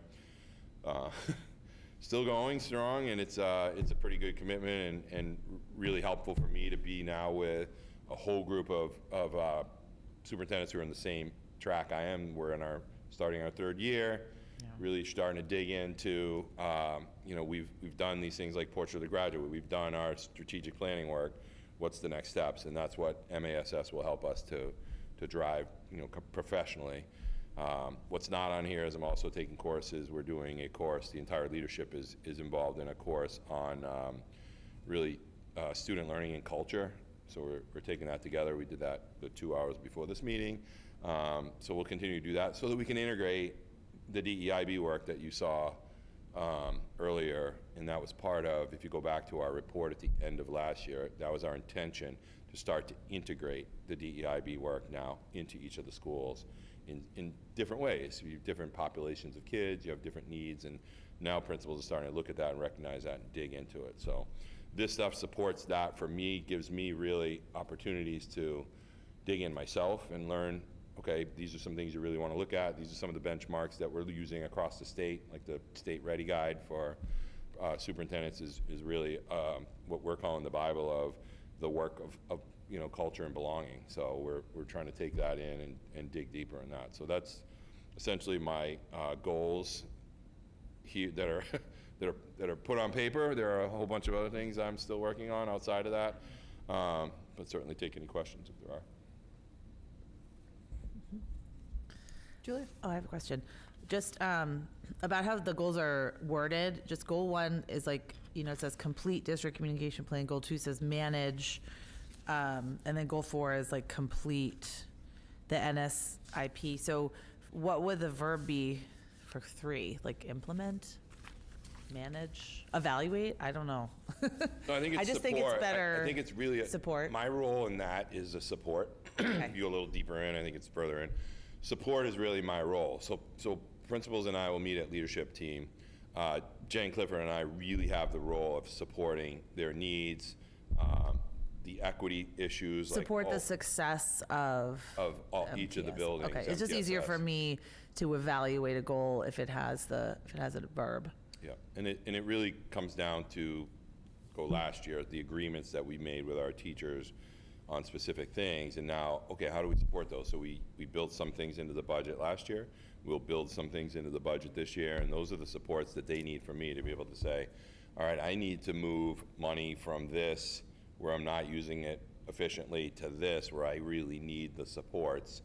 So really having those conversations, helping them to make those shifts, getting them resources, getting them professional development. We really spent a lot of time this summer working towards professional development related to the MTSS system, because it's, as we said, go back last year, it's going to be 5 or 6 or 7 years before you really start to see those shifts where all the pieces start to kick in, and the focus on data, the focus on instructional leadership, the focus on fidelity of curriculum, really are all the things, the places where principals need support. Walkthroughs are part of that support process, if you will. We can have a conversation. So example, we go into a middle school class the other day and the teacher was really struggling, and it was clear that the teacher didn't have a good understanding how to use the technology that was in that particular classroom. Okay, so how do we help you with that? What can we do to get you, teacher, the supports that they need? It actually just ended up being, they couldn't get the technology on, but Did they turn it off again and turn it on again? That's exactly what I did. But those are things that will come up in a walkthrough, and a teacher will say, gosh, I wish I had. So all those pieces are really supporting at the building level. I think I've said this all along. I think really my best place to be is in our schools, and principals will oftentimes gather these problems. They're putting out fires all day and gather these problems, and then not know, okay, how do I get this? How do I get another set of readers for the CKLA program? How do I get new investigations workbooks for this? So that's where that support comes in. It's financial. It's really keeping the conversation going on the instructional leadership piece, which I think is a really primary driver for us. Yeah. And then really looking at the blueprint for MTSS, which the state put out, and leaning on those competency drivers. So somebody has to keep that conversation going. In what ways are we as a leadership doing X, Y, and Z? So it's easy to drop the ball. It's easy to get distracted. And 2 years ago, we were trying to move our leadership team from management and operations, standard 2, to instructional leadership for that reason. And we're making that progress. It doesn't happen overnight. And it's still, they're still managing things, just trying to find more efficient ways to do it, and helping them, having those conversations, driving it through the evaluation process. So those are all the ways I end up supporting the MTS. I know it's hard with a goal that has no definitive end, with a goal that's constantly evolving. Continually evolve. Yeah. Okay, thank you. And we change it too. Like we have those opportunities where we'll have Jen as the director of teaching and learning, and her crew, the coaches, and all of the support people that are actually digging in at each of the schools, come back and say to us, this isn't working, we need to do this. And then they're gonna need shifts. So we've got to be able to say, okay, we can move things for you where you need them moved. Whereas if they had to do it, they would have some difficulty. I guess, so like what would be the deliverable? Because all the other goals have a deliverable, like just, because coming from consulting background with writing a lot of contracts, and you need a deliverable. Is that the evidence of support? So like when you present to us evidence, it would be the evidence of support that this is working? Because you did that last year too, so that would be the deliverable. Okay. So one piece of evidence would be leadership team agendas. Yeah. So you can really look and see what these discussions are and how we're staying consistent with the work that we're doing. I mean, one of the problems education has is the Department of Education will constantly send squirrels your way. Oh, there's something new. Oh, Shift we're the doing goalposts, this. yeah. We're doing that. So my opening meeting with teachers this year was, we are staying focused on the DEIB and the MTSS work for you. I want you to stay there and not worry about all these other things. So continuing to build that. My evaluations are evidence for, the evaluations of leaders, things that I'm writing to them, with them. The walkthroughs, you can, actually, my meeting schedule is a piece of the evidence. Yep. You can, the number of meetings that I attend to really keep in the game and keep just being in the buildings. That's evidence of, Yep. of really, I can go to the building and just kind of chat with people, or I can go to the building and dig in with an administrator and have those conversations and discussions, so. Yeah, no, that's great. You always give us a lot of evidence for our evaluations, so thank you. Other questions? Francesca? So this is really wonderful. There's just, this is just wonderful. I do have a couple of questions on something that you touched upon, which is the MSBA project, that obviously it's a big priority for you Yeah. and for the district. And I was really pleased to hear you say how important it is communication, and to see that there's a lot of communication starting to kind of ramp up to make sure that everybody is aware and everybody is up to speed of everything that's going on. And in particular, I really like to hear that you reached out to the towns to kind of make sure that the communication goes out also outside of the district, because this is obviously a matter that reaches really far beyond the families that have children in school. So I think that is very important. I know that for a fact that this is not being reached outside of the district yet, so I would really, like to see that happen, because I think, like families that are, on a private school track or stuff, they have not seen any of that, and they're unaware, and it's, the fact that they fully understand where we are with the process, I think it's very important. It's going to be even more important as we approach critical dates where decisions have to be made. The second point is, I was also very pleased to hear that you I think explained it very clearly that it's a long process. You're probably 18 months away to finish the feasibility or something, if I understand About 18 months. 18 months away, okay. Approximately. Wonderful. That is great. And probably even 4 or 5 years away before we actually kind of really start. So that's great that we have, time to really, this is a really big decision for our district and for our community, for our towns, 2 towns to make, obviously. So I wanted to ask you so it seems like from the way you described it, that there's a lot of options still that could come up, right? Like you mentioned, maybe the schools end up going in the cemetery, or who knows? We don't know. They're evaluating everything. Cemeteries. We're not doing this. It was a joke, Right, obviously, right, but right, I'm right. saying, and that kind of took a lot of pressure out of me, because I saw, I know that about a year ago, we voted, I wasn't here, but Right. the school committee, the district voted a document that gave some sort of guidance around 4 main options.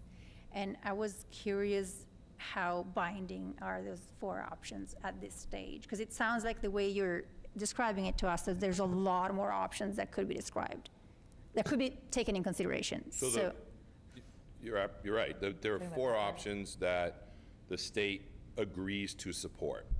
There could be sub-options of those options. So I think you and I talked about the idea of you could just renovate the Cutler School.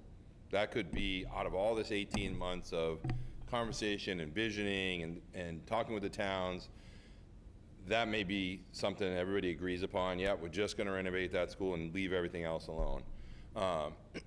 What's there now is really prescriptive. The MSBA basically drives it. So essentially, if you would like their money for 40+% reimbursement, then these are the things they expect you to do. Part of that is weighing it out.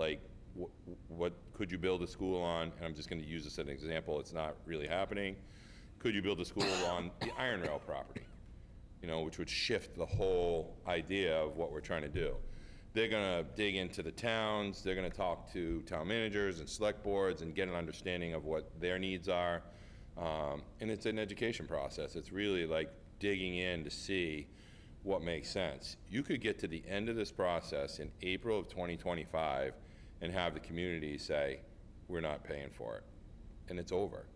So there's a lot to go before any decision's made, and that has to do with location. It has to do with things like hazmat. They examine properties for different ways that they can move septic. Some places you can't just go and drop a giant septic system, and so there are all these pieces of the puzzle that still need to come together. So we're really right now in what I would call the dreaming stage. What do we dream for our kids? So if you go to the Manchester Essex school, which is the closest, or the Danvers one, we've been to both, blow you away. They will blow you away in what we could do for our kids, whether it's one school, stack schools, small learning communities. There's options galore, and that's really part of what the process is all about. To push back on the MSBA and say we want to do something else, they would probably not support that. Yeah, speaking to this point, you know, as I was getting up to speed and did some like really deep investigation, and we've talked about it because I've asked you for a lot of information, obviously, to make sure that I had everything that I needed to fully understand where we are with this process. I got really, really worried because, as you know, the final litmus test is going to be the vote of the people. And I got really, really worried that we are missing an important option here, what I think is a very, very important option, which is the option to renovate also the Winthrop School. Now, I don't know if this is the time to discuss this because we're talking about your goals, and so maybe we want to move this conversation at the end toward, I don't know, maybe new topics for an agenda that I would really like to raise. I just write up here because you mentioned the project and you brought up points that I've been thinking about, and so I kind of like, I went down this path, but maybe we want to, I don't know, can the chair advise on how we should move forward on this point? It's a question, you're asking Eric a valid question regarding the school. I think we should ask that. If you have more, if you want further discussion, or if you want to, then I think when we get to the topics for future meetings, you can bring it up again. But I think that's a valid question to ask. Yeah. You know, it's part of this goal, so you can ask that. I don't know how Eric's going to respond to that, but it's to you. Yeah, as I said, the MSBA process is very prescriptive. They basically say, we'll support a project or not. So we get into the SOI program years ago, denied. They finally said, okay, this looks like a viable project now. They come and visit, they walk through schools, they determine some of the options that they're willing to support, and that's the four that's represented on our contract. And that's where they're moving forward. That's the plan that's in place. And to go back on that, you would probably end up losing the funding. Yeah, so I am not entirely sure about that, and actually this is why I was kind of hoping to be able to have like an agenda item so that I can bring some perspective on this. And so I really think that we would do a disservice this stage very, very early on in the feasibility process, where essentially we haven't really started it yet, and we're just kind of having the first steps right into it. I think we would do a real big disservice to our community if we do not include that option. The way I understand what happens, so we, like you said, we've requested funding basically for a long, long time, right? And then about a year, join a grant program. Exactly. And then about a year and a half ago, they came out, they said, okay, I'll listen to you. They came out, they looked at the three schools, and the way I understand it, they deemed both Cutler and Winthrop eligible for big renovations. We were requested to submit 2 letters of intent, right? I mean, on the website, on the school website, there's 2 letters of intents, not 1, 2. One for Cutler and one for Winthrop.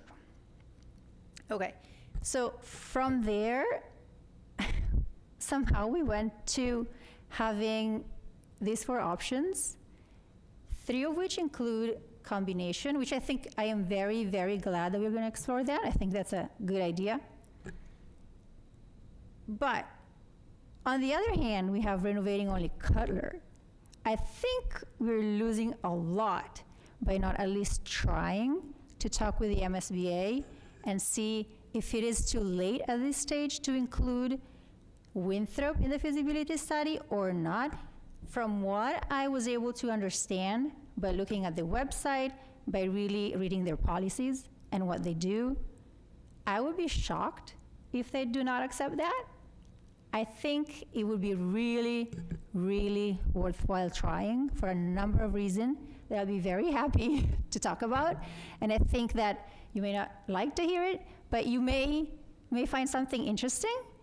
I think it's very important that we have this conversation. We reopen it a little bit. And if this is not feasible, I don't know. But I really think The short that we answer can is move it's forward. actually not feasible, right? We're about 5 years into the process right now. And 5 years? About 5 years, right? Okay. I started this process 5 years ago. Well, And wait, when did they come out to so check the sites? So when we About a year and a half? here, Okay. actually the I know. MSBA came They out rejected the me. So first year. I would encourage everyone that David really he is the only member of the school committee who has been here since the beginning. So I would really, I'd ask you, David, to move the mic closer, and I'd ask people to really sure. listen to what he's having to say. So just to sort of sum it up real quick, the MSBA was the one who actually suggested, after coming out in turning down the original Cutler proposal, saying that it would be in the district's best interest to try and incorporate Winthrop as a joint project for us to actually get invited into the grant program. We weren't invited in the first year, but then the second year, this is when we were first asked to join this program as we stand now, right, which is probably about 18 months ago at this point, right? So there was like 2 failed. Yeah, so that would bring us about 5 years ago. We, as part of the project, we actually did put in requests for Cutler and Winthrop separately. And then the MSBA, which is their discretion as the grant funding body, was the one who said, we are accepting the Cutler proposal with the possibility of grouping building a joint elementary school. And so, but that is only one of the options, right? So we are definitely at the mercy of the MSBA process, but we have gone in and exhausted. We've actually gone in and mentioned Bucher in our grant. They've toured this building and thought about that in the process. So at this point, if you want to argue about the facts, I'm happy to, but this is not the appropriate time to do so. So I'll I think happily this move is, to a yeah. different So, item. okay, so I think, because we are within the goal right now, and what we're going to be asked, I believe you're going to ask us for a vote today, correct, on the goals? So the question really is, I want to make sure everybody feels comfortable understanding what Eric is presenting as the goals, so that we have enough information to vote on whether we think these are appropriate goals for Eric. And I do want you to make sure, because that is a complicated question, perhaps, given your question. Yeah, I agree that this is not the place to No, but I'm looking to you in terms of, you are going to be asked to vote momentarily on the goals, so I want to make sure that you feel like you are comfortable figuring out how you want to vote based on your understanding of this goal. But I do, to David's point, I think at the end of the meeting, when I say topics for future meetings, if you want to bring this up as a topic, it's only a couple of minutes from now, and we'll have that discussion then. I guess my question, not just to you, but to anyone, is do you have any further questions on the goals, so that you have enough information to make a decision on whether you feel like these are the appropriate goals for our superintendent this year? And I will, I guess I'll let you ask questions first. Does anyone have any further questions? So I will just say, again, these goals are what we use when we create our evaluations, which is one of the main essential functions of this committee, is to evaluate the superintendent. And so I know I did, and I hope you guys did too, not only read the goals, but also to have a look at each one of those standards. And I don't know about you, but I made a little chart to make sure I felt like they were scattered about enough and that we had enough under all the different standards so that, so that we're able, when you're writing your evaluation, that you have the opportunity to sort of speak to a variety of skills. And so that being said, does anyone else have any? I actually have a really concrete question. Eric, the communications plan, I know the district communications plan is due to be finished at the end of the year, is that correct? End of December. End of, that's Correct. Yeah, school, the year. Calendar year. Calendar Yep. year. This aligns with that, so would we expect all of this work would be completed for goal 1 in, let's say, by January, or? Yeah, I think we'd end up having a draft in December, and then any revisions that the committee would like to see, and then in January, I would assume that first or second meeting in January, vote a final. Great, okay. Yep. Thank you. Anyone else have any other questions? Okay. Just one thing to keep in mind, the rubric changed for superintendent, so I changed the link at the top will bring you to the rubric. So if you want to actually see, like, hone in on each of those standards, some of the ways they measure it. It's interesting because you said that, because I actually used the old rubric and they matched up pretty well. Yeah, I was like, I don't added know. cultural competency as a shift for the state, and they've added that into superintendents and principals, administrators. Next year, they'll do it for teachers, so they're doing this rolling change, so. Okay. Francesca, you ready to make a motion? Yes. And I'm gonna, before you even say anything, because you've only been on the committee for a little bit, we generally practice to make the motion in the affirmative, regardless of how one might choose to vote. Does that make sense? Kind of.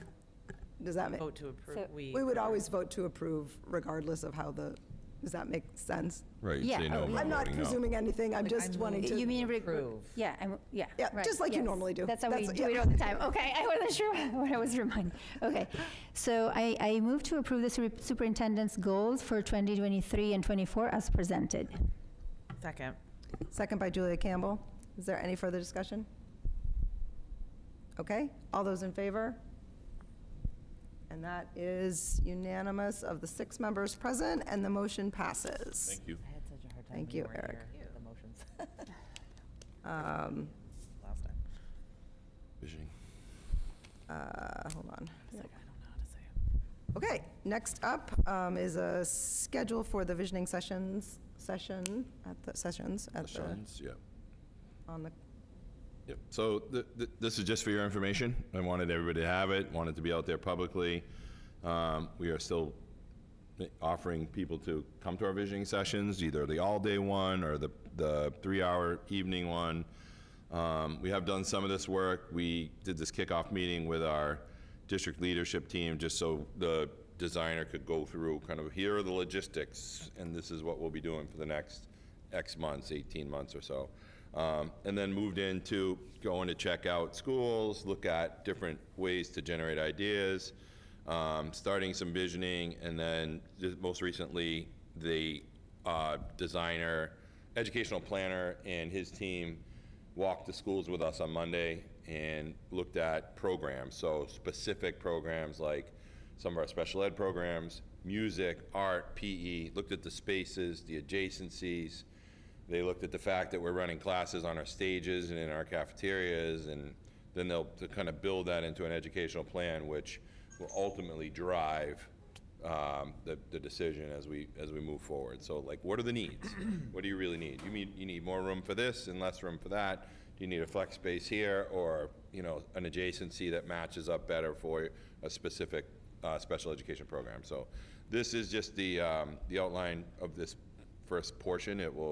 There'll be other stuff that will continue. We'll continue to have conversations. We'll continue to talk about educational planning. We'll continue to kind of look at new schools. We were able to go to the Smith School in Millis, which is a very unique school that it's not only set up in small learning communities, so pre-KK in one area, 1 and 2 in another area, 3 and 4 in another area, but it's also French immersion from K-up. So it's that was an interesting opportunity to look at. Then Danvers and Manchester Essex gave us very different views of what a school could be. Spaces that you could incorporate STEAM programs, rooms that are flexible so that you can do music and art in similar rooms just by making shifts. Safety things like panic buttons that anybody in the building can operate with their fob, which closes doors in places where there's excessive glass automatically. So fascinating, the technologies that are integrated in these buildings. So it just gives us an idea to start thinking like, okay, we might want to have that.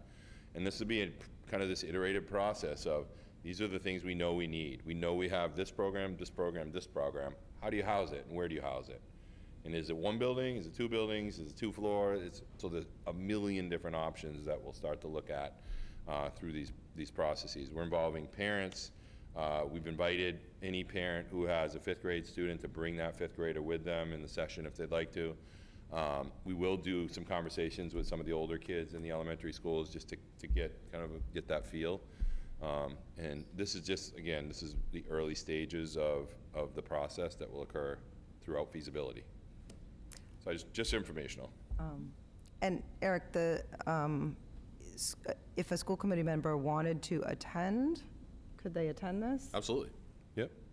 So I think that sounds great. I would say just Some from have a already signed up. logistics point of view, if you are a school committee member and you're going to attend, could you just let me know, because we need to think about if we end up with a quorum there, we'll need to make sure that we think about that but not discouraging you from going, please go, but just know so we can add up how many people are going to be there. Are we supposed to vote on anything here? Or is just like, it's just for information, or is this like a vote, or? No, this is just information. not- This is just so people So, have it. yeah, I mean, it would be nice when there is a timeline regarding the MSBA to have it presented before before the timeline starts, because like this started like It has what? been. But they started this started, but I haven't seen it presented here. See, I'm sorry, Maybe- see what maybe it was, presented? maybe it was, this timeline was voted on? The MSB.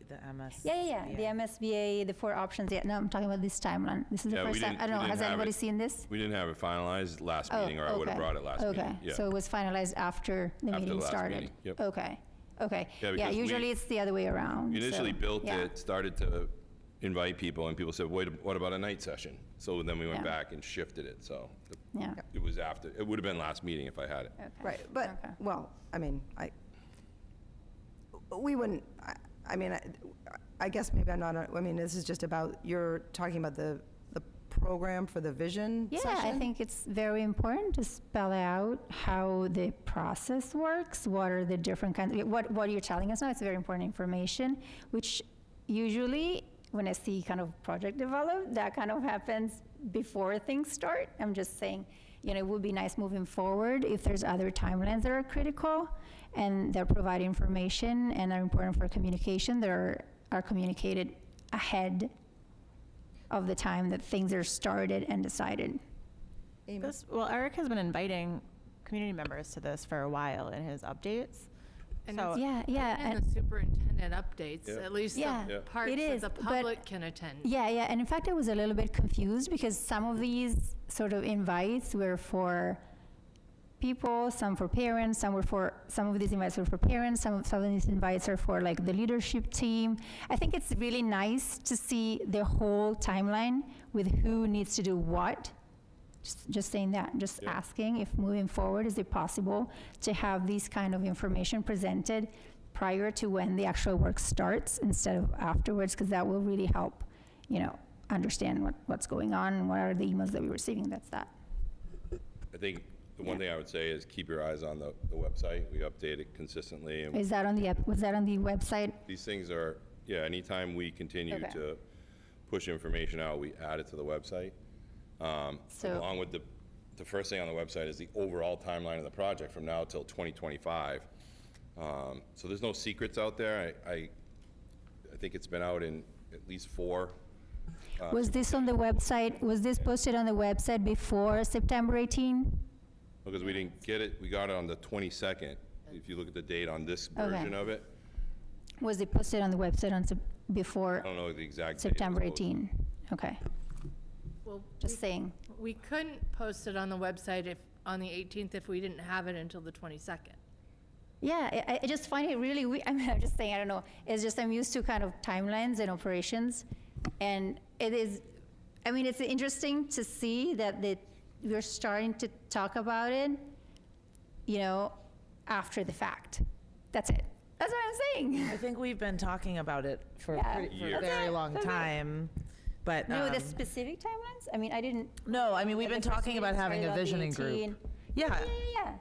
Well, we didn't vote as a committee about when the leadership team would do it, Right, but we. I guess I want to jump in on that Yeah. because I think we knew it heard- was I'm- happening. and I want to make sure, but I'm hearing two different things. One is I'm hearing Francesca saying, and don't tell me if I'm right, one I'm hearing saying, I wish I feel like you wanted this information so you could see it early. Right, that's But what I'm the saying. second part, which Yeah. I think is maybe, is I want to be, and I will look to the rest of the committee, is this is very operational. This is not something that we would have been voting on, the nitty-gritty of Right. when we're having a visioning session, how many hours long the visioning session is, what's going to happen. Like, that would not, we would not, and if people disagree, please I don't think speak up. But appropriate for us to be. I think this is fantastic for Eric to bring this to us as an informational, like, here, this is what's going on, and for us to ask questions and get clarity,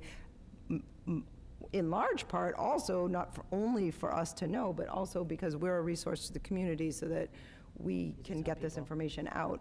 But I want to just make sure that we wouldn't be voting on No, it'll be the building this. committee. This is the details that we've asked Eric to figure out. Yeah, we're only one stakeholder in a part of this larger team, even though it's a project that ultimately falls under our purview. Most of this stuff is, again, prescribed by the state. It needs to be done in a very precise manner. And then we have a couple of companies that actually help us with making sure that we're crossing every T and dotting every I. Excuse me. And then, as part of that, there are members of our board that sit on this committee to represent, this committee's voice in that. And then ultimately, come back and report back, which is what we're doing now. So, while everything is as transparent as can possibly be, it is a very massive undertaking and operation. So, sometimes timelines aren't going to match up ideally. Right, that's what I was saying, exactly. So I think I'm really grateful that this has been shown to us today. I think it's a very, very important and useful piece of information. I was just hoping to see it like a little bit before. That's it, not a big deal. You're saying Not like a big 4 deal. meetings have passed. Exactly, 4 meetings has passed, and it would have been really, I think, helpful to put the first 4 meetings in perspective to kind of see that before, just that. Just a little, I also need people to For future understand reference, we're that's on a- it. We're I on a realize- timeline that we don't Yeah. manage. We don't run, we just We- manage. The state has set a timeline for us for certain Yeah, but documents, I so think- that's where a lot of these things are driven. We hired an architect, and a week later, they're like, we have to do this, this, and this by October X. We have to do this, this, Yeah, and we're this by. we're paying this architect a lot of money. I Yeah. mean, I hope that he understands timelines and how they need to be delivered and communicated. Absolutely. That's all I'm saying. I'm not saying it's your fault. Yeah, all right. But the reality is, we're again following the timeline set by Of the the state. state, so that and we can okay, meet. but we're not, a lot of things are said by the state, but I don't think that we can't absolutely kind of have an, formulate a thought about it, and I don't think that necessarily the timeline is set by the state, by the way that we communicated. I think it's on us. I mean, I think we gotta be careful on what we put on the state and what is actually our responsibility. We really need to be very careful when we kind of, have this discussion. Well, I actually agree with you, because I was going to actually sort of say, we also have to understand that this meeting tonight is actually a business meeting where we're actually reviewing the work we're doing outside of the parameters of these, few hours a night, right? So the majority of what we do on the committee, right, happens off camera, right? The vast majority of our work, right? The background information, getting all of this, the meetings we have with the superintendent, assistant superintendent, whoever it may be, on any items of this agenda are things that happen off camera, right? And so what we're doing here in public is really just coordinating a meeting where we can have higher level discussions to make sure that everybody in the community is aware of what's going on. Exactly. Of the work we're doing behind the scenes. Exactly, and I think we should keep like the architecture firm that we hired and we're paying a lot of money accountable for making sure that things are communicated timely. Okay, so it has. Just because you didn't know about it doesn't mean. I didn't that know about it. It didn't. wasn't posted. You were presenting it today. What do you mean? But we've been meeting for over a year now.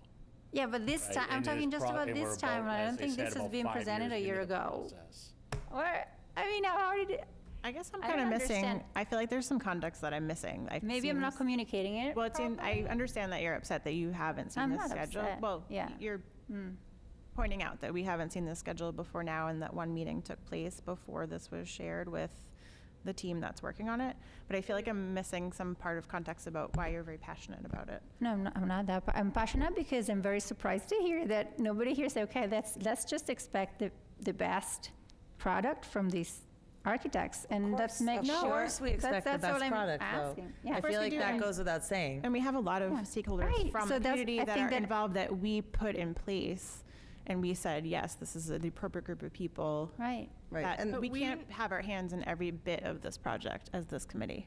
Anyway, I'm gonna let have go. a meeting between when this came out and now. This is the first chance Eric has actually had to give us this, because it was a document that was developed the day after our meeting. Yeah, you're right. That's a good point. That's a So, very I good point. mean, Yeah.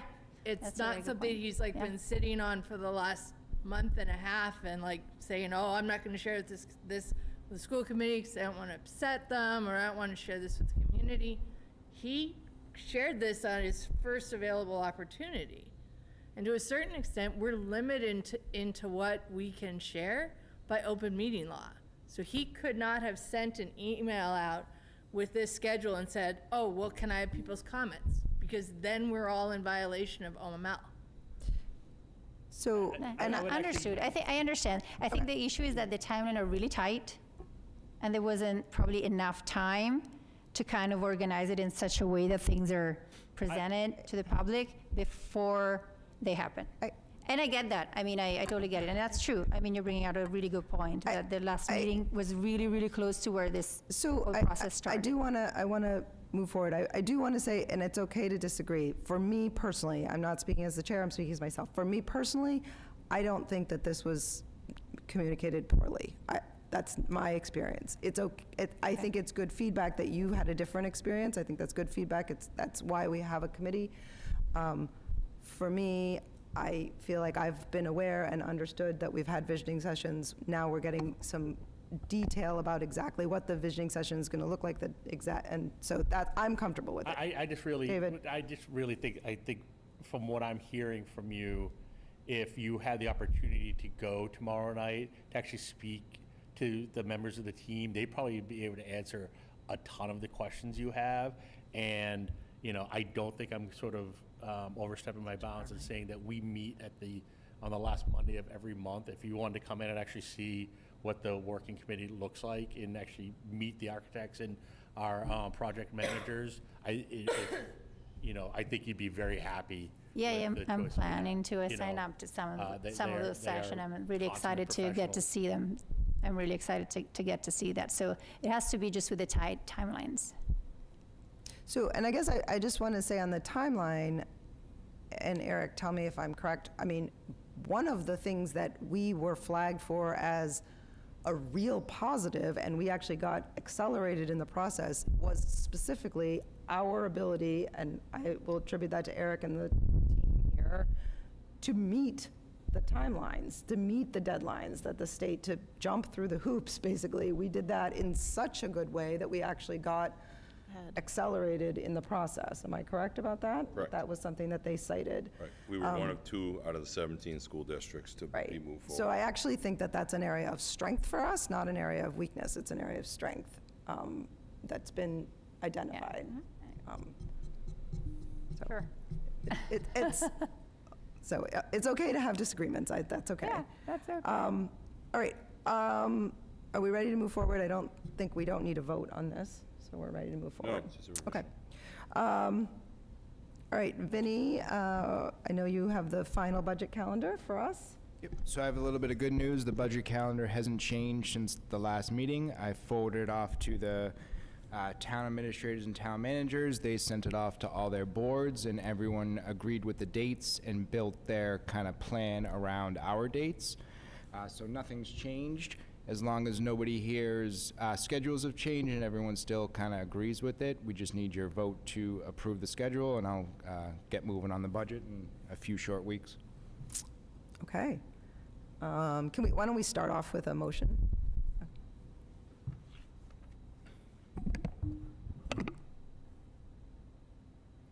I motion to approve the FY25 budget calendar as presented in the exhibit.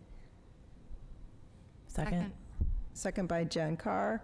The only thing I want to say is that those, I know I've said it a couple of times, make sure, the big keys is make sure that you're got the, the February 8th on your calendar. It is an off-schedule week, and it is when we anticipate adopting the final budget, and then again, hold that February 15th date. If for some reason we don't have a final budget, it's really critical that we have everybody here. Not that all the other dates aren't important, because they are, but those But that are. final vote has to be approved by the majority of the entire body, not. Be 2/3. Right, it has to be 2/3 of the entire, right. So in other words, Eighth if is there were only 5 people here, all 5 of them would have to vote in order for the budget. So I just encourage you to make sure those dates are on your calendar and that you're here. See, I'm very pleased to see that these dates are really well organized and communicated. We need to have our people to do it. All right, we had a motion already, right? Does anyone else have questions or comments? No. Okay, all those in favor? That is unanimous of the 6 members present, and the motion passes. Yay. Oh, and we turned the Thank lights you. on. Vinny worked so hard on this. I Thank know, you that's so Thank much. you, Vinny. how you get all those. Herding cats. It's like a constant, never-ending battle, It round is. and round. Okay, committee reports. Capital Finance? So I missed the last school committee meeting where I would have said that we did have our first capital finance meeting where we talked about the budget calendar for the most part. Budget season is ramping up, so yeah, that's going to be the major topic for the next few meetings.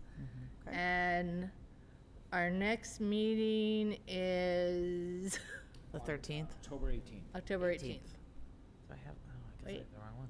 Yep, see it. From 3:30 to 4:30. Okay, thank you. Policy? I know we don't have our chair here. I don't know whether, We haven't met. we haven't met. They haven't met. No, okay. Right. Yeah, thought we haven't, We didn't set a since, date yet. since the last update, there wasn't Okay.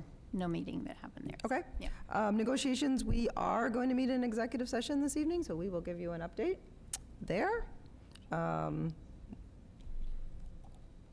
Unless David wanted to add anything here. Okay. Francesca, I know I did not actually request a secretary report. I don't know if you had a chance to look at where we are with the minutes. If not, I would ask it for it next. I did Oh, great. for 2 of the committee. I think that we actually, communicated today too. So yeah, for the capital finance planning, and I think maybe you want to just go ahead and provide an update, Julia, because I know you're working on that. I so. did 20 meetings today. Yeah, I know. There's been a lot of work. And happening. I am working on getting all of them. Okay. But I think I sent them to everybody. I don't know who I sent. that them would to. just be At the end of the day, just I don't capital even literally know. finance. Yeah. I hope I just sent them to Capital Finance. I did not see them, so I think you did. And also on the policies, then I you did are the the secretary on that policy. as well. I did the policy, but there's just 2. Yeah, there's just 2. We were pretty much up to date with those. We Yes. had just 2 we're meetings. getting there. And we're kind of drafting, and one of those, one was approved. So I think we're in a very good spot there. And negotiations just has good, negotiation? I'm sorry, negotiations has like, good I'm lagging news. Are you behind. ready? I'm going to read them to you. We approved 1, 2, 3, 4. I was going to read you all the dates, but I'll just 1, 2, 3, 4, 5, 6 of them. And so we are pretty much caught up, I believe. So, but we are still having frequent meetings, so we have to keep up now, but yeah. That's great. Okay.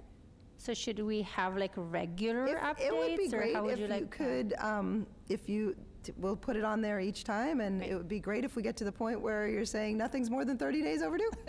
That would be great. We're getting really, really close. That would be fantastic. It's a good reminder for me. And thank you, everyone, for your work on those minutes. I know, I appreciate everybody doing the work. It's my own fault. All right, Eric, back to you for the superintendent's report. Superintendent's report. First want to say October 2nd, Monday, was National Custodians Day, so we did get around to bring some chocolate-covered strawberries to all of our custodians and maintenance staff to thank them for their work of keeping our buildings up and running and clean.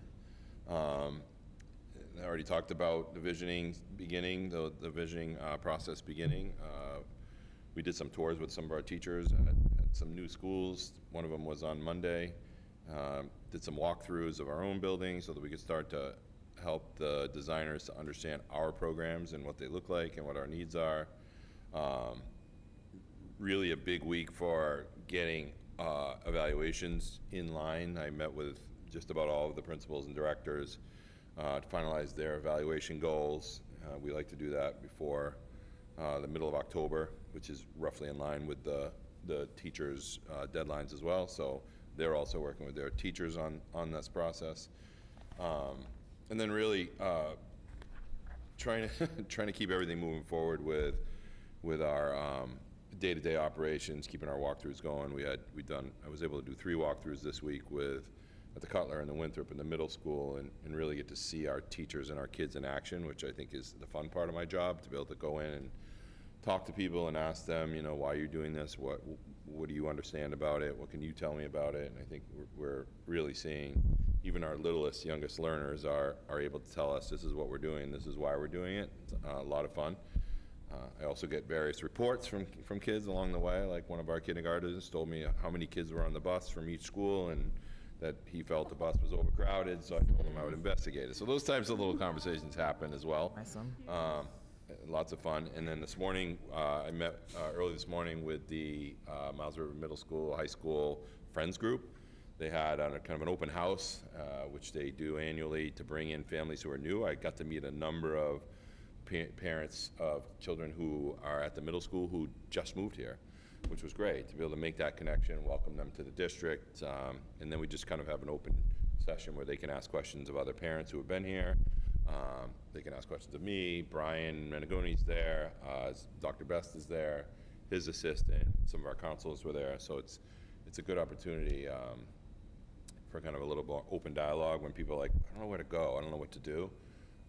And the Friends Group has been really good about saying, here's a support group for you. If you have a question, come to us and we'll help you, or at least guide you along the way. So we were able to do that. And then tomorrow is really a day where we bring the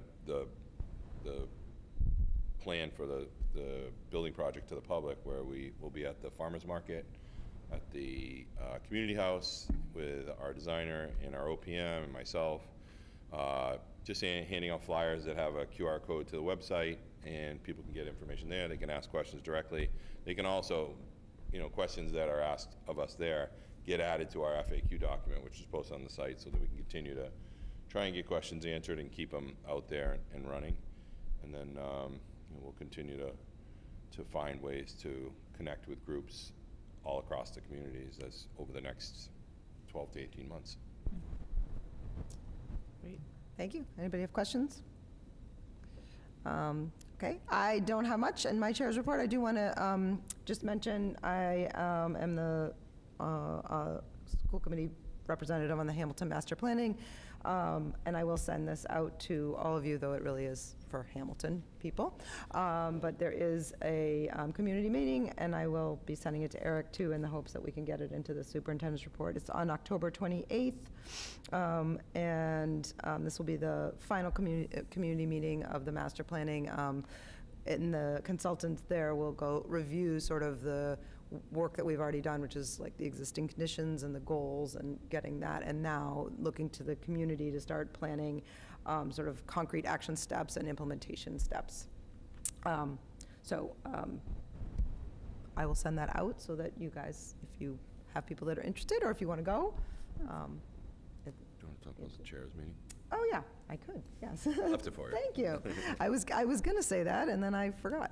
Yeah, so we had, was that just yesterday? Yesterday, Yes. yeah. We had the, which you just saw, actually, it's on the budget calendar that we just looked at. We had the chairs meeting, so that is the chairs of the Hamilton Select Board, Wenham Select Board, the FinCom from Hamilton, FinCom from Wenham, myself, Eric, Vinny, and the town managers, and our, Jen was not able to make it, but our chair of our capital finance also attends normally. It was a good introductory meeting, really kind of just mainly to really listen to each other about what people's, concerns are and thoughts are about the upcoming budget season for all the groups involved.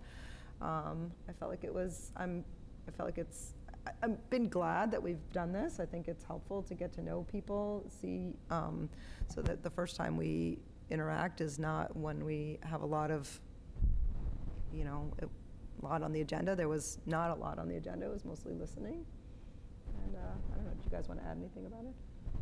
No, I think it's just really our first opportunity to hear what the towns are thinking. Some, we were able to ask them, okay, what are your big capital projects? What are some of the longer-term things you're working on?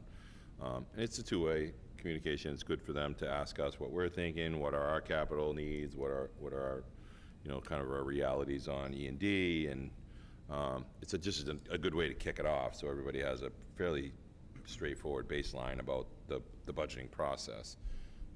Communities are in very different places with their finances, and we need to, dig into that and understand that and appreciate that as well as we work through our budget to help them to try to meet their immediate needs as well. I mean, we all have the same thing. We all have contractual needs. We all have capital needs. We all have kind of, okay, we need to pay the bill needs.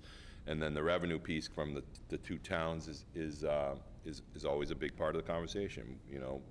Hamilton had fairly steady revenue increase, and Wenham has had just a little bit less than Hamilton comparatively.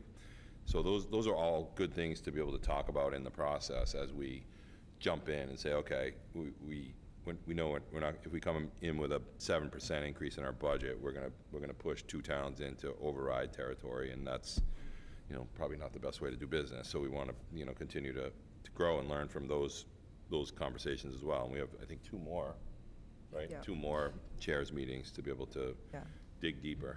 Yeah, and I will say it was one of the things that they expressed a real interest in, which I'm happy to say are on our district goals, was the long-range planning. And so that was, that was good to know that that's something the towns are really saying we're really interested in, the fact that you're doing that, and that's going to be helpful. It's something they were interested in understanding, and so I'm glad it's there. Thank you. Anybody have any questions for me? Okay. All right. Next up, topics for future meetings. I would like to talk at some point in time about switching the elementary start time and the middle school, high school start time. There's been multiple studies that show it's probably the single best thing we can do for our middle schoolers and our high schoolers is to allow them to start later in the day, both academically and social emotionally. So that's something that I think Eric and I will really need to look at the work plan. I don't know if you've looked at that, if you think that there's a time that makes sense. I haven't looked So I would, Eric and I can talk about it. I also encourage you definitely to talk with Eric directly at your time about when that conversation might make the most sense, okay? Thank you. Other topics? Yes, I would like to bring up the conversation that we were having before. So I would like to ask if at some point in one of the next meetings it is possible to have a conversation around the 4 options and see if there is any way and how can we move forward to amend that to either include the Winthrop School on Cutler 1 or add another options, an option number 5, to have the renovation of both Cutler and Winthrop.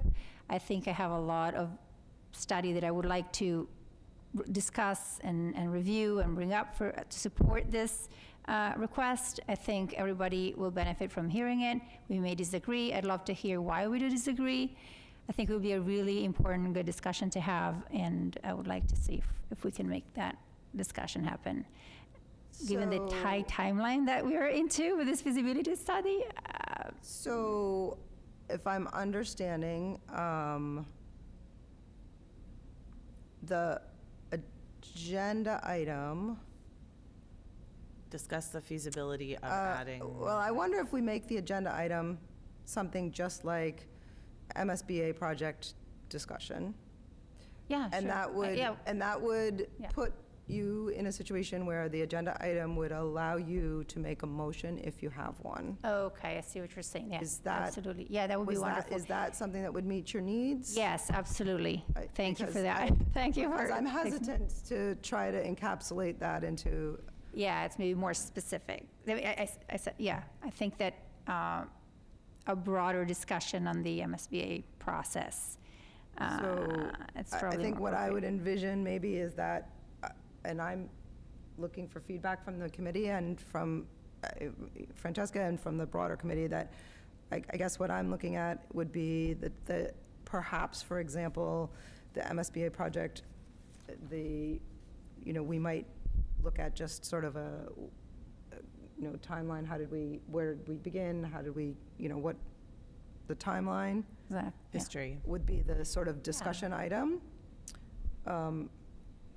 And then, I would like to see maybe pros and cons pros and cons of what? of if adopting a fifth So I or guess going what- against their. I guess what I'm saying is recommendation. because I don't all know. we're talking about right now is a topic for a future meeting. Okay, I just want to don't- see. I would like to see the history, I guess, like you said, Okay. the history, and then can we get the actual documents that they sent back to us? Yeah, we have. It's all on the website. go on the Okay, website, So then yeah. I'll just look that up. As part Yeah. of that presentation, I would really love the opportunity to present a little bit of that and get input on whether I'm getting it wrong or what am I saying makes sense, what I'm understanding Just is so public makes sense. no, right?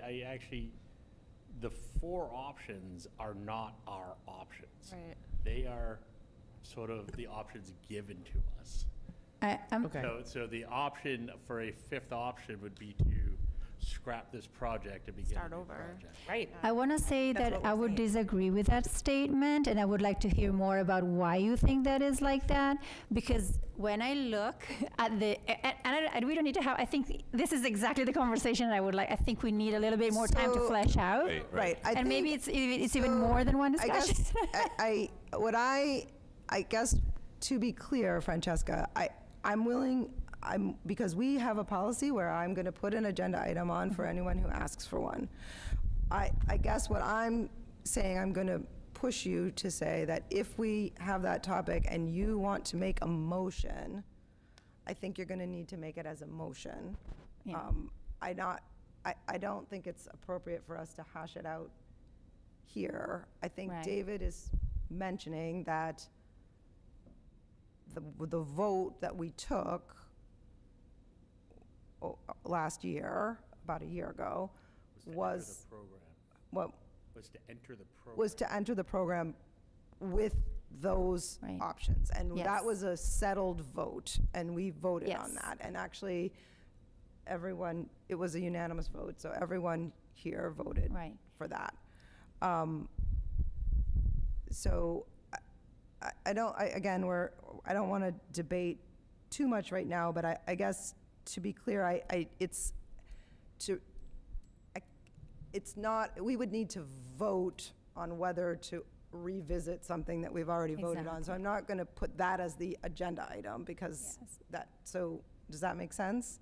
Yeah, so I think you captured it really correctly. What I was trying to say, probably poorly, is exactly that. I think that I would like the opportunity to make a motion and have a discussion around whether it is possible to amend these 4 goals and what would be the best way to go about it, like, voting to put, to give, well, I don't think I need to make the motion right now. I mean, I wasn't even prepared to do that. No. But I think that the conversation would lead me to propose a motion. So that's exactly the idea. But it should start with a motion.